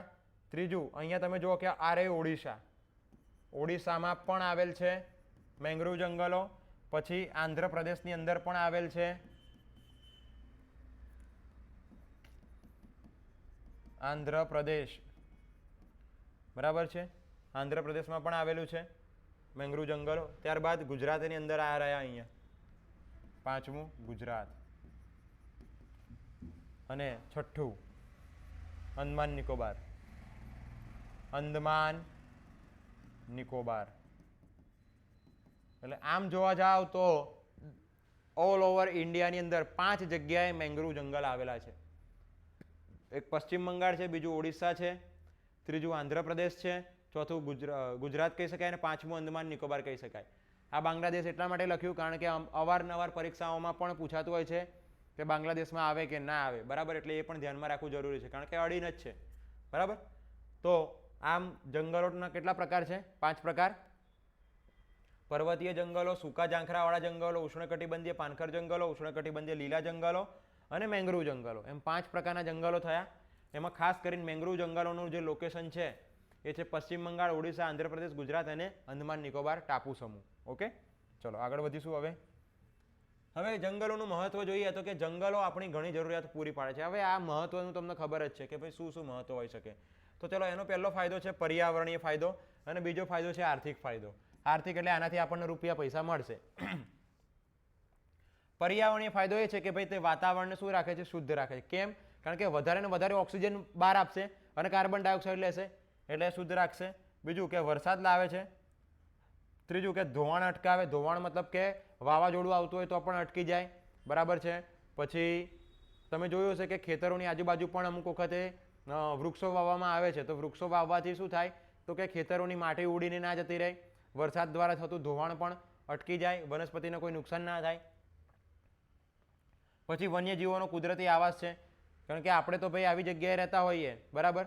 આપણે આવી જગ્યાએ રહીએ છીએ તો બિચારા વન્યજીવોને બધા ક્યાં રહે? સિંહ ને, હાથી ને, દીપડો ને, ચિત્તો ને બધા તો આપણી જોડે રહી શકવાના નથી. એટલે એ લોકો ક્યાં રહેવાના? વનમાં જ રહેવાના. ઓકે. પછી છે ભૂમિગત જળ સંરક્ષણ થાય છે એનાથી. કારણ કે આ જ વૃક્ષો જે છે એ જમીનની અંદરથી પાણી ખેંચે છે, બરાબર. એટલે એના જ કારણે શું થાય છે? ભૂમિગત જળ સંરક્ષણ પણ થાય છે. બીજું આર્થિક ફાયદાની વાત કરીએ તો આપણને લાકડું આપે છે. પહેલાં તો બળતણ માટે પણ આપે છે અને ઇમારતો બનાવવા માટે પણ અમુક લાકડા આપે છે. ઔષધિઓ આપે છે આપણને, અલગ અલગ પ્રકારની ઔષધિઓ બધી જંગલમાં જ થતી હોય છે. ઉદ્યોગ માટે કાચો માલ પણ પ્રોવાઈડ કરે છે. ઘાસચારો આપે છે, લાખ, રાડ, ગુંદર જેવી જંગલની પેદાશો પણ આપે છે. અને આના સિવાય બીજું ઘણું બધું હશે કે જેના વિશે હજુ આપણે જાણતા પણ નથી, બરાબર. ચલો, હવે આપણા દેશના જંગલોમાં વિવિધ જાતના વન્યજીવો પણ વસે છે. જો વનસ્પતિની વાત કરીએ, હવે વન્યજીવોની વાત કરીએ. જેમાં સસ્તન વર્ગના પ્રાણીઓ, પક્ષીઓ, જળચર પ્રાણી, ઉભયજીવીઓ, કીટકો, સરીસૃપો, કીડાઓનો સમાવેશ થાય છે. વાઘ આપણા દેશના વિવિધ ભાગોમાં જોવા મળે છે અને તે આપણું રાષ્ટ્રીય પ્રાણી છે. જંગલી બકરીઓ હિમાલય અને નીલગિરીના પર્વતોમાં. હાથી, ચલો આ યાદ રાખવાનું છે ભાઈ. અહીંથી જે અંડરલાઈન કરવું એ ખાસ યાદ રાખજો કે ભાઈ જંગલી બકરીઓ હિમાલય અને નીલગિરીના પર્વતમાં. હાથી અને એક સિંગી ભારતીય ગેંડા અસમના જંગલમાં મુક્ત રીતે વિહરતા જોઈ શકાય છે. કેરળ અને કર્ણાટક રાજ્યના જંગલો હાથીઓ માટે જાણીતા છે. કચ્છ અને સુરેન્દ્રનગર અને પાટણના સૂકા ક્ષેત્રોમાં ઘુડખર જોવા મળે છે. એશિયાઈ સિંહો સમગ્ર વિશ્વમાં માત્ર ને માત્ર ગુજરાતના ગીરના જંગલોમાં જોવા મળે છે. અમુક વખતે પ્રશ્ન જેવો પૂછાય કે એશિયાઈ સિંહો ક્યાં જોવા મળે છે, તો એવું લખ્યું હોય કે માત્ર અને માત્ર ગુજરાતના ગીરના જંગલોમાં જોવા મળે છે. તો એ વિધાન કેવું હશે? તદ્દન સાચું હશે, બરાબર. ફરીથી એક વખત જોઈએ કે કોણ ક્યાં મળે છે. તો જો વાઘ જે છે ને, વાઘ એ બધી જગ્યાએ જોવા મળે, ઓલ ઓવર. ગુજરાતમાં પણ જોવા મળે છે, મહારાષ્ટ્રમાં પણ છે, મધ્યપ્રદેશમાં તો સૌથી વધારે છે, બરાબર. પછી ઉત્તરાખંડની અંદર પણ એ જોવા મળે છે. સસ્તન વર્ગના પ્રાણીઓની અંદર, સસ્તન વર્ગના પ્રાણીઓ, પક્ષીઓ, જળચરોની તો આપણે વાત કરી લઈએ. હા, આ જોવાનું. જંગલી બકરીઓ એ ક્યાં જોવા મળશે? હિમાલય અને નીલગિરીના પર્વતોમાં. તો આ પહેલી લાઈન થઈ ગઈ કે જંગલી બકરીઓ ક્યાં જોવા મળે છે? હિમાલય અને નીલગિરીના પર્વતમાં. પહેલું એ થઈ ગયું. બીજું, હાથી અને એક સિંગી ગેંડો ક્યાં જોવા મળશે? તો કે અસમના જંગલોમાં, બરાબર. બીજું થઈ ગયું. ત્રીજું જુઓ, કેરળ અને કર્ણાટક રાજ્યના જે જંગલો છે એ હાથીઓ માટે જાણીતા છે. 3 થઈ ગયું. ચોથું જોવા આવે, કચ્છ અને સુરેન્દ્રનગર અને પાટણના સૂકા ક્ષેત્રોમાં ઘુડખર જોવા મળે છે, બરાબર. પહેલું, બીજું, ત્રીજું અને ચોથું થઈ ગયું. પાંચમું જોવા આવે, એશિયાઈ સિંહો સમગ્ર વિશ્વમાં ક્યાં જોવા મળે છે? ગુજરાતમાં ગીરના જંગલોમાં જોવા મળે છે. અને જે સિંહ છે એ આપણું ગુજરાતનું રાજ્ય પ્રાણી છે, બરાબર છે. અને વન વિભાગ દ્વારા પ્રવાસીઓ માટે સિંહ દર્શનના કાર્યક્રમનું પણ આયોજન, જંગલ સફારી તમે જોઈ શકો છો. ભારતમાં પક્ષીની અનેક પ્રજાતિઓ જેવી કે સારસ, બતક, કોયલ, પોપટ, ગોરાડ, ચીબરી, કાબર, સંભળી, ગીધ, ગરુડ, ગુવડ વગેરે વસે છે. મોર આપણું રાષ્ટ્રીય પક્ષી છે, તો આ યાદ રાખો. આ ઉપરાંત ભારતમાં ગુજરાત, ઓડિશા વગેરે રાજ્યોના સમુદ્ર કિનારે સમુદ્રના કાચબાઓ ઈંડા મૂકવા આવે છે. આ તો મેં તમને વાત કરેલી જ છે આગળના લેક્ચરમાં. આપણે ત્યાં સાપની ઘણી પ્રજાતિઓ જોવા મળે છે, તે પૈકીની મોટાભાગની પ્રજાતિઓ બિનઝેરી છે. જો તો આ એક બેઠો પ્રશ્ન પૂછાય વિદ્યાર્થી મિત્રો કે ભારતની અંદર જેટલા પણ સાપ મળે છે એ બધા જ સાપ મોટા ભાગે કેવા હોય છે? બિનઝેરી હોય છે. અમુક રેર કેસની અંદર જ આપણને અહીંયા ઝેરવાળા સાપ જોવા મળે છે. બરાબર ને? ચલો આગળ વધીશું. હવે આ રહ્યા બધા પ્રાણીઓ, પક્ષીઓ. આપણા દેશના જળાશયો અને જળપ્લાવિત વિસ્તારોમાં દૂર દૂર આવેલા ઠંડા પ્રદેશોમાંથી પક્ષીઓ શિયાળામાં બચ્ચા ઉછેરવા આવે છે. ગુજરાતનું નળ સરોવર છે એના માટે જાણીતું. ખીજડીયા, થોળ, છારી ઢંઢ, કચ્છ વગેરે જગ્યાએ શિયાળા દરમિયાન હજારો વિદેશી પક્ષીઓ આવે છે. માત્ર નળ સરોવરની જ વાત કરવામાં આવેલી નથી વિદ્યાર્થી મિત્રો. આજે ખીજડીયા અભયારણ્ય છે એ પણ ગુજરાતમાં આવેલું છે. થોળ અભયારણ્ય પણ ગુજરાતમાં આવેલું છે. છારી ઢંઢ પણ ગુજરાતમાં આવેલું છે. નળ સરોવર આ બધા છે ને પક્ષી અભયારણ્યો છે. પક્ષી અભયારણ્યો અહીંયા તમને આવા વિવિધ પ્રકારના પક્ષીઓ જોવા મળશે. બરાબર.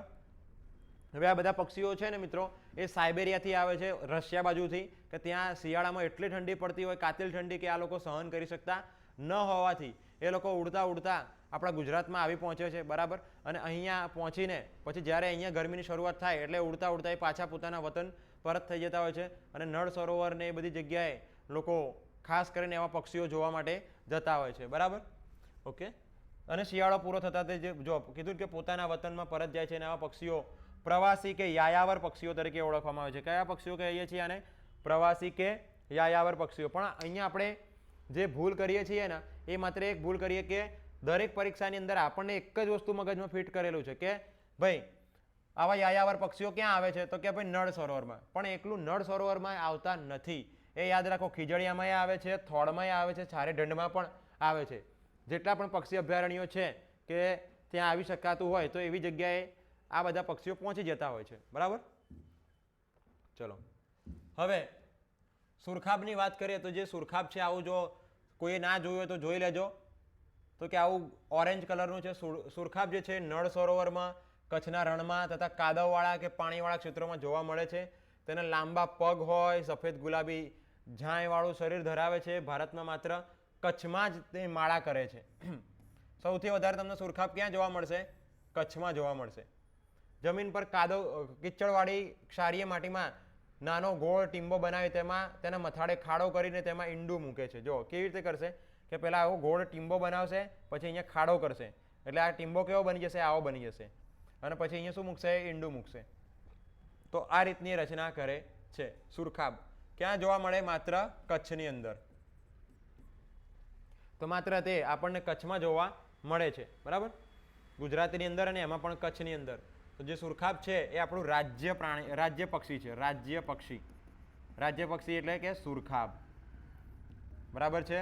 રાજ્ય પ્રાણીની વાત આવે તો એ કોણ આવે? તો કે સિંહ. બરાબર. રાજ્ય ફૂલ તો કે ગલગોટો. બરાબર છે. રાજ્યનું પણ યાદ રાખો, રાષ્ટ્રનું પણ યાદ રાખો.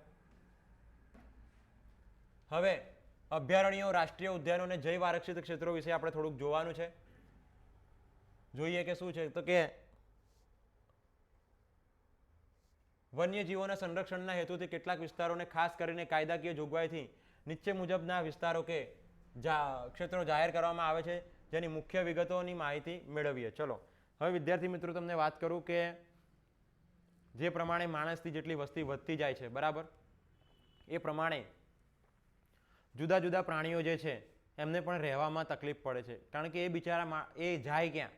જો આપણે બધું જ કવર કરી લઈશું તો એ રહેશે ક્યાં? બાયોડાયવર્સિટી કેવી રીતે જળવાશે? જૈવ વિવિધતાનું સંરક્ષણ કેવી રીતે થશે? તો એના માટે સરકાર દ્વારા જે અમુક પગલાં લેવામાં આવ્યા છે એમાં સરકારે એવા ક્ષેત્રો બનાવી દીધા છે કે આ લોકોનું સંરક્ષણ થાય અને કોઈ એમને જાનહાનિ ના થાય. બરાબર. ત્યાં માણસોને જવા ઉપર પણ અમુક જગ્યાએ પ્રતિબંધ મૂક્યો છે. એ બધી સરકાર દ્વારા જે યોજના બનાવવામાં આવેલી છે એ યોજનાઓની આજે આપણે ચર્ચા કરીએ. તો શું છે એમાં પહેલા?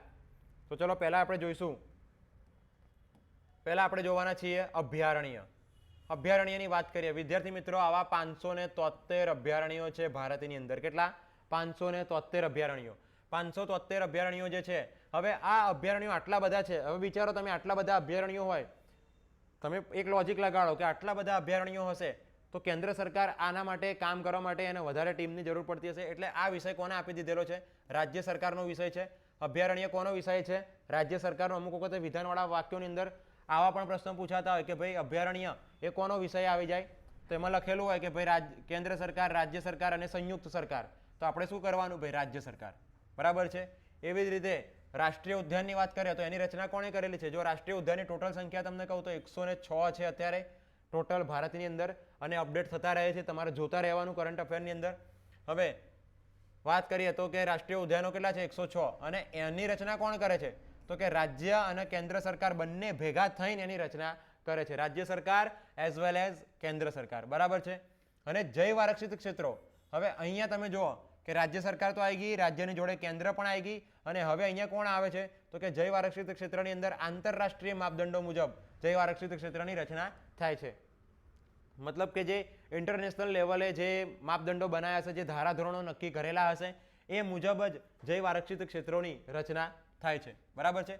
હવે જોઈએ આપણે અભયારણ્યની અંદર જે અન્ય વિગતો જે છે. ચલો, તો અભયારણ્યની અંદર કોનો સમાવેશ થાય છે? તો પાલતુ પશુઓ, જેમ કે ગાય હશે, ભેંસ હશે, નીલગાય હશે, તો એવા બધા પાલતુ પશુઓનો સમાવેશ થાય છે. અને અભયારણ્યની અંદર તમને મંજૂરી મળી જાય તો તમે તમારા પશુઓને ચરાવવા માટે પણ લઈ જઈ શકો છો. મતલબ કે તમારી ગાયો ભેંસો તમારે ચરાવવા લઈ જવી હોય તો તમે લઈ જઈ શકો છો અભયારણ્યની અંદર. બરાબર છે. ઉદાહરણ અહીંયા આપેલા છે. બાલારામ અભયારણ્ય, નળ સરોવર પક્ષી અભયારણ્ય, આવા 573 અભયારણ્યો છે. એક વખત નજર મારી લેવાની. ચલો, રાષ્ટ્રીય ઉદ્યાનોની વાત કરીશું આપણે. તો કે રાષ્ટ્રીય ઉદ્યાનોમાં પાલતુ પશુઓને ચરાવવા પર સંપૂર્ણ પ્રતિબંધ છે. પાલતુ પશુઓ જોઈએ નહીં. અભયારણ્યની અંદર વાત કરી હતી તેમાં પાલતુ પશુઓને મંજૂરી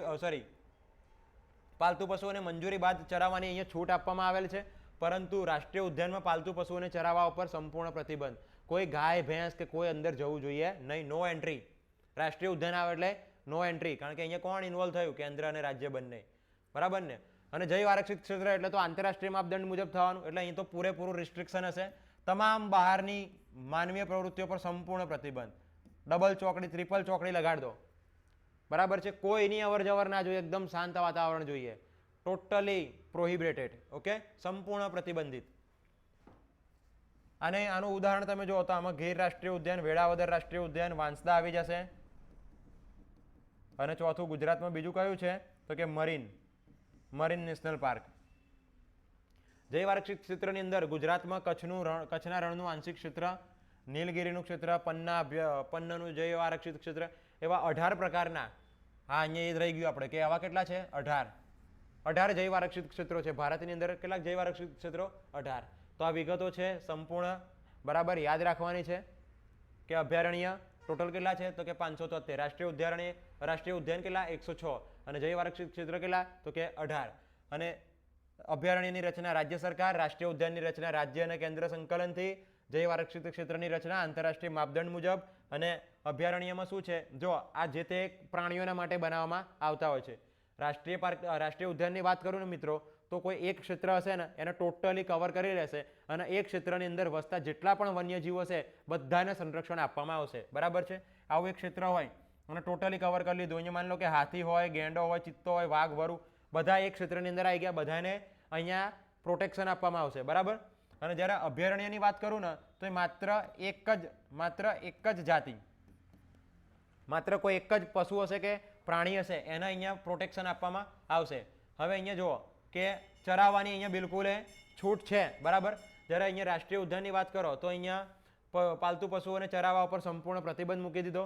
અને અહીંયા તો માણસોએ પણ જવાનું નહીં, કોઈએ જવાનું નહીં. હા, જો કે જૈવ આરક્ષિત ક્ષેત્રની અંદર જે પ્રોફેસર હોય, જે રિસર્ચ કરતા હોય, એવા રિસર્ચ કરવાવાળા વ્યક્તિઓને જવાની અહીંયા છૂટ આપવામાં આવે છે. બરાબર છે.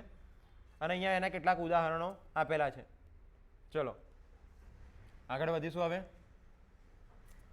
જો અહીંયા આપણને એ આપેલું છે કે there are 573 existing wildlife sanctuaries in India covering an area of 12376 2.56 km² which is 3 point. હવે આપણે આ યાદ રાખવાનું છે કે ટોટલ જે વાઇલ્ડ લાઈફ સેન્ચ્યુરી એટલે શું વિદ્યાર્થી મિત્રો? વાઇલ્ડ લાઈફ સેન્ચ્યુરી એટલે કે વન્યજીવ અભયારણ્ય. હવે જે વન્યજીવ અભયારણ્ય છે ને એ આપણા ભારતનો કેટલા ટકા હિસ્સો રોકે છે? તો કે 3.76% હિસ્સો, 3.76% જમીન કોણ રોકે છે? તો કે વન્યજીવ અભયારણ્ય રોકે છે. બરાબર. આ 2023 નો રિપોર્ટ બોલે છે. હવે the Gujarat state of the western India has 4 national parks and 23 wild life sanctuaries which are managed by the forest department of the government of Gujarat. જો ચોખ્ખું લખેલું છે, ગૂગલ ઉપરથી જ મેં લીધેલું છે તમારા માટે, કે જે ગુજરાત રાજ્ય છે એની અંદર કેટલા છે? 23 વાઇલ્ડ લાઈફ સેન્ચ્યુરી, મતલબ કે 23 વન્યજીવ અભયારણ્યો છે અને 4 જે છે 4 રાષ્ટ્રીય ઉદ્યાનો છે. બરાબર. ગુજરાતની અંદર કેટલા? 23 વન્યજીવ અભયારણ્યો અને 4 રાષ્ટ્રીય ઉદ્યાનો છે. કયા કયા રાષ્ટ્રીય ઉદ્યાનો? તો કે એમાં પહેલું તો આવી જશે કે ગીર નેશનલ પાર્ક એન્ડ, બરાબર છે. પછી બીજું જે છે એ વેળાવદર બ્લેકબક, ઓકે. ત્રીજું જે છે વાંસદા, અને ચોથું જે છે એ મરીન નેશનલ પાર્ક. તો આવા 4 રાષ્ટ્રીય ઉદ્યાનો છે, નેશનલ પાર્ક છે. અને બાકીના બીજા તમે આ મેપ ઉપર જોઈ જ શકો છો. તમે જાતે એટલું જોઈ લેજો કે ભાઈ ક્યાં કયા અભયારણ્યો આવેલા છે. આ બાકીના જે તમને દેખાય છે એ બધા શું છે? તો કે આ 23 વન્યજીવ અભયારણ્યો છે. બરાબર છે. ચલો, હવે આ એક આખો મેપ છે કે આ મેપ તમે પોઝ કરીને જરાક જોઈ લેજો કે અહીંયા આખી માહિતી મેં તમને આપેલી છે કે ક્યાં કેટલા નેશનલ પાર્ક્સ આવેલા છે. ટોટલ કેટલા છે? 106 નેશનલ પાર્ક્સ છે. બરાબર છે. સૌથી વધારે તમને જોવા મળી જશે મધ્યપ્રદેશની અંદર છે, પછી બીજા તમને અહીંયા જોવા મળશે અંદમાન નિકોબારની અંદર પણ છે. સૌથી વધારે તો મધ્યપ્રદેશમાં છે, 10 જેટલા છે. બરાબર. એટલે અહીંયા તમને કેટલાક નેશનલ પાર્ક્સ અહીંયા જોવા મળી જશે. અને યાદ રાખજો, કારણ કે પરીક્ષાની અંદર એવું પૂછાતું જ હોય છે મોસ્ટલી. કોઈ પણ એક્ઝામ તમે લો ગુજરાત સરકારની કે રાજ્ય સરકારની, તો કે કોઈ પણ નેશનલ પાર્ક હોય એની માહિતી આપેલી હોય કે આ નેશનલ પાર્ક ક્યાં આવેલું છે, નીચેના પૈકી કયા નેશનલ પાર્ક આ રાજ્યમાં આવેલા છે. તો એવું બધું આપણે જોવું પડતું હોય છે. એટલે 105 106 એની પર એક વખત તમારે નજર મારવાની છે, અચૂક નજર મારવી પડશે, કારણ કે આ પ્રશ્ન પૂછાય છે, ઘણી વાર પૂછાઈ ચૂક્યો છે. બરાબર. ઓકે. હવે બાયોસ્ફિયર રિઝર્વની વાત કરવાની છે. જો બાયોસ્ફિયર રિઝર્વ આખા ભારતમાં ટોટલ 18 છે. કેટલા? 18. બાયોસ્ફિયર રિઝર્વ એટલે કે જૈવ આરક્ષિત ક્ષેત્ર, જેની વાત કરી કે આંતરરાષ્ટ્રીય માપદંડો ને આધારે એની રચના થાય છે. બરાબર. સૌથી પહેલા તો જો કોલ્ડ ડેઝર્ટ, પછી Nanda Devi national park and biosphere reserve 2 થયા. ત્રીજું જે છે કાંચનજંગા, ચોથું જે છે એ દિબાંગ વેલી, પાંચમું જે છે એ ડિબ્રુ સાયખોવ. બરાબર છે. ક્યાં આવેલા છે? બંને અરુણાચલ પ્રદેશમાં. પછી માનસ નેશનલ પાર્ક એ આસામમાં. નોકરેક નેશનલ પાર્ક જે છે એ ક્યાં આવેલું છે? મેઘાલયની અંદર. પછી પન્ના, એના ત્યારબાદ જે છે Pachmarhi biosphere reserve, great Rann of Kutch, પછી અચાનક માર અમરકંટક બાયોસ્ફિયર રિઝર્વ. બરાબર. પછી સુંદરવન નેશનલ પાર્ક. આગળ જોઈશું, હજુ આ અડધો જ નકશો છે, અડધો બીજી સ્લાઇડમાં આવશે. પછી પંચમઢી બાયોસ્ફિયર રિઝર્વ, પછી શેષાચલમ હિલ્સ, પછી નીલગિરી બાયોસ્ફિયર રિઝર્વ અને ગલ્ફ ઓફ મન્નાર. અને એના પછી અગસ્ત્યમલાઈ બાયોસ્ફિયર રિઝર્વ. અગસ્ત્યમલાઈ ક્યાં આવ્યું? તો કે કેરળમાં. ગલ્ફ ઓફ મન્નાર ક્યાં આવ્યું? તો કે તામિલનાડુની અંદર. પછી સિમલીપાલ નેશનલ પાર્ક એ ઓડિશાની અંદર. ઓકે. આ બધું તો જોઈ લીધું. તો આટલા જે છે બાયોસ્ફિયર રિઝર્વ છે, ટોટલ 18 છે, યાદ રાખવાનું છે. હજુ એક આ રહી ગયું આપણું કે great Nicobar biosphere reserve. Andaman નથી, અહીંયા ખાસ યાદ રાખો કે great Nicobar biosphere reserve. Okay.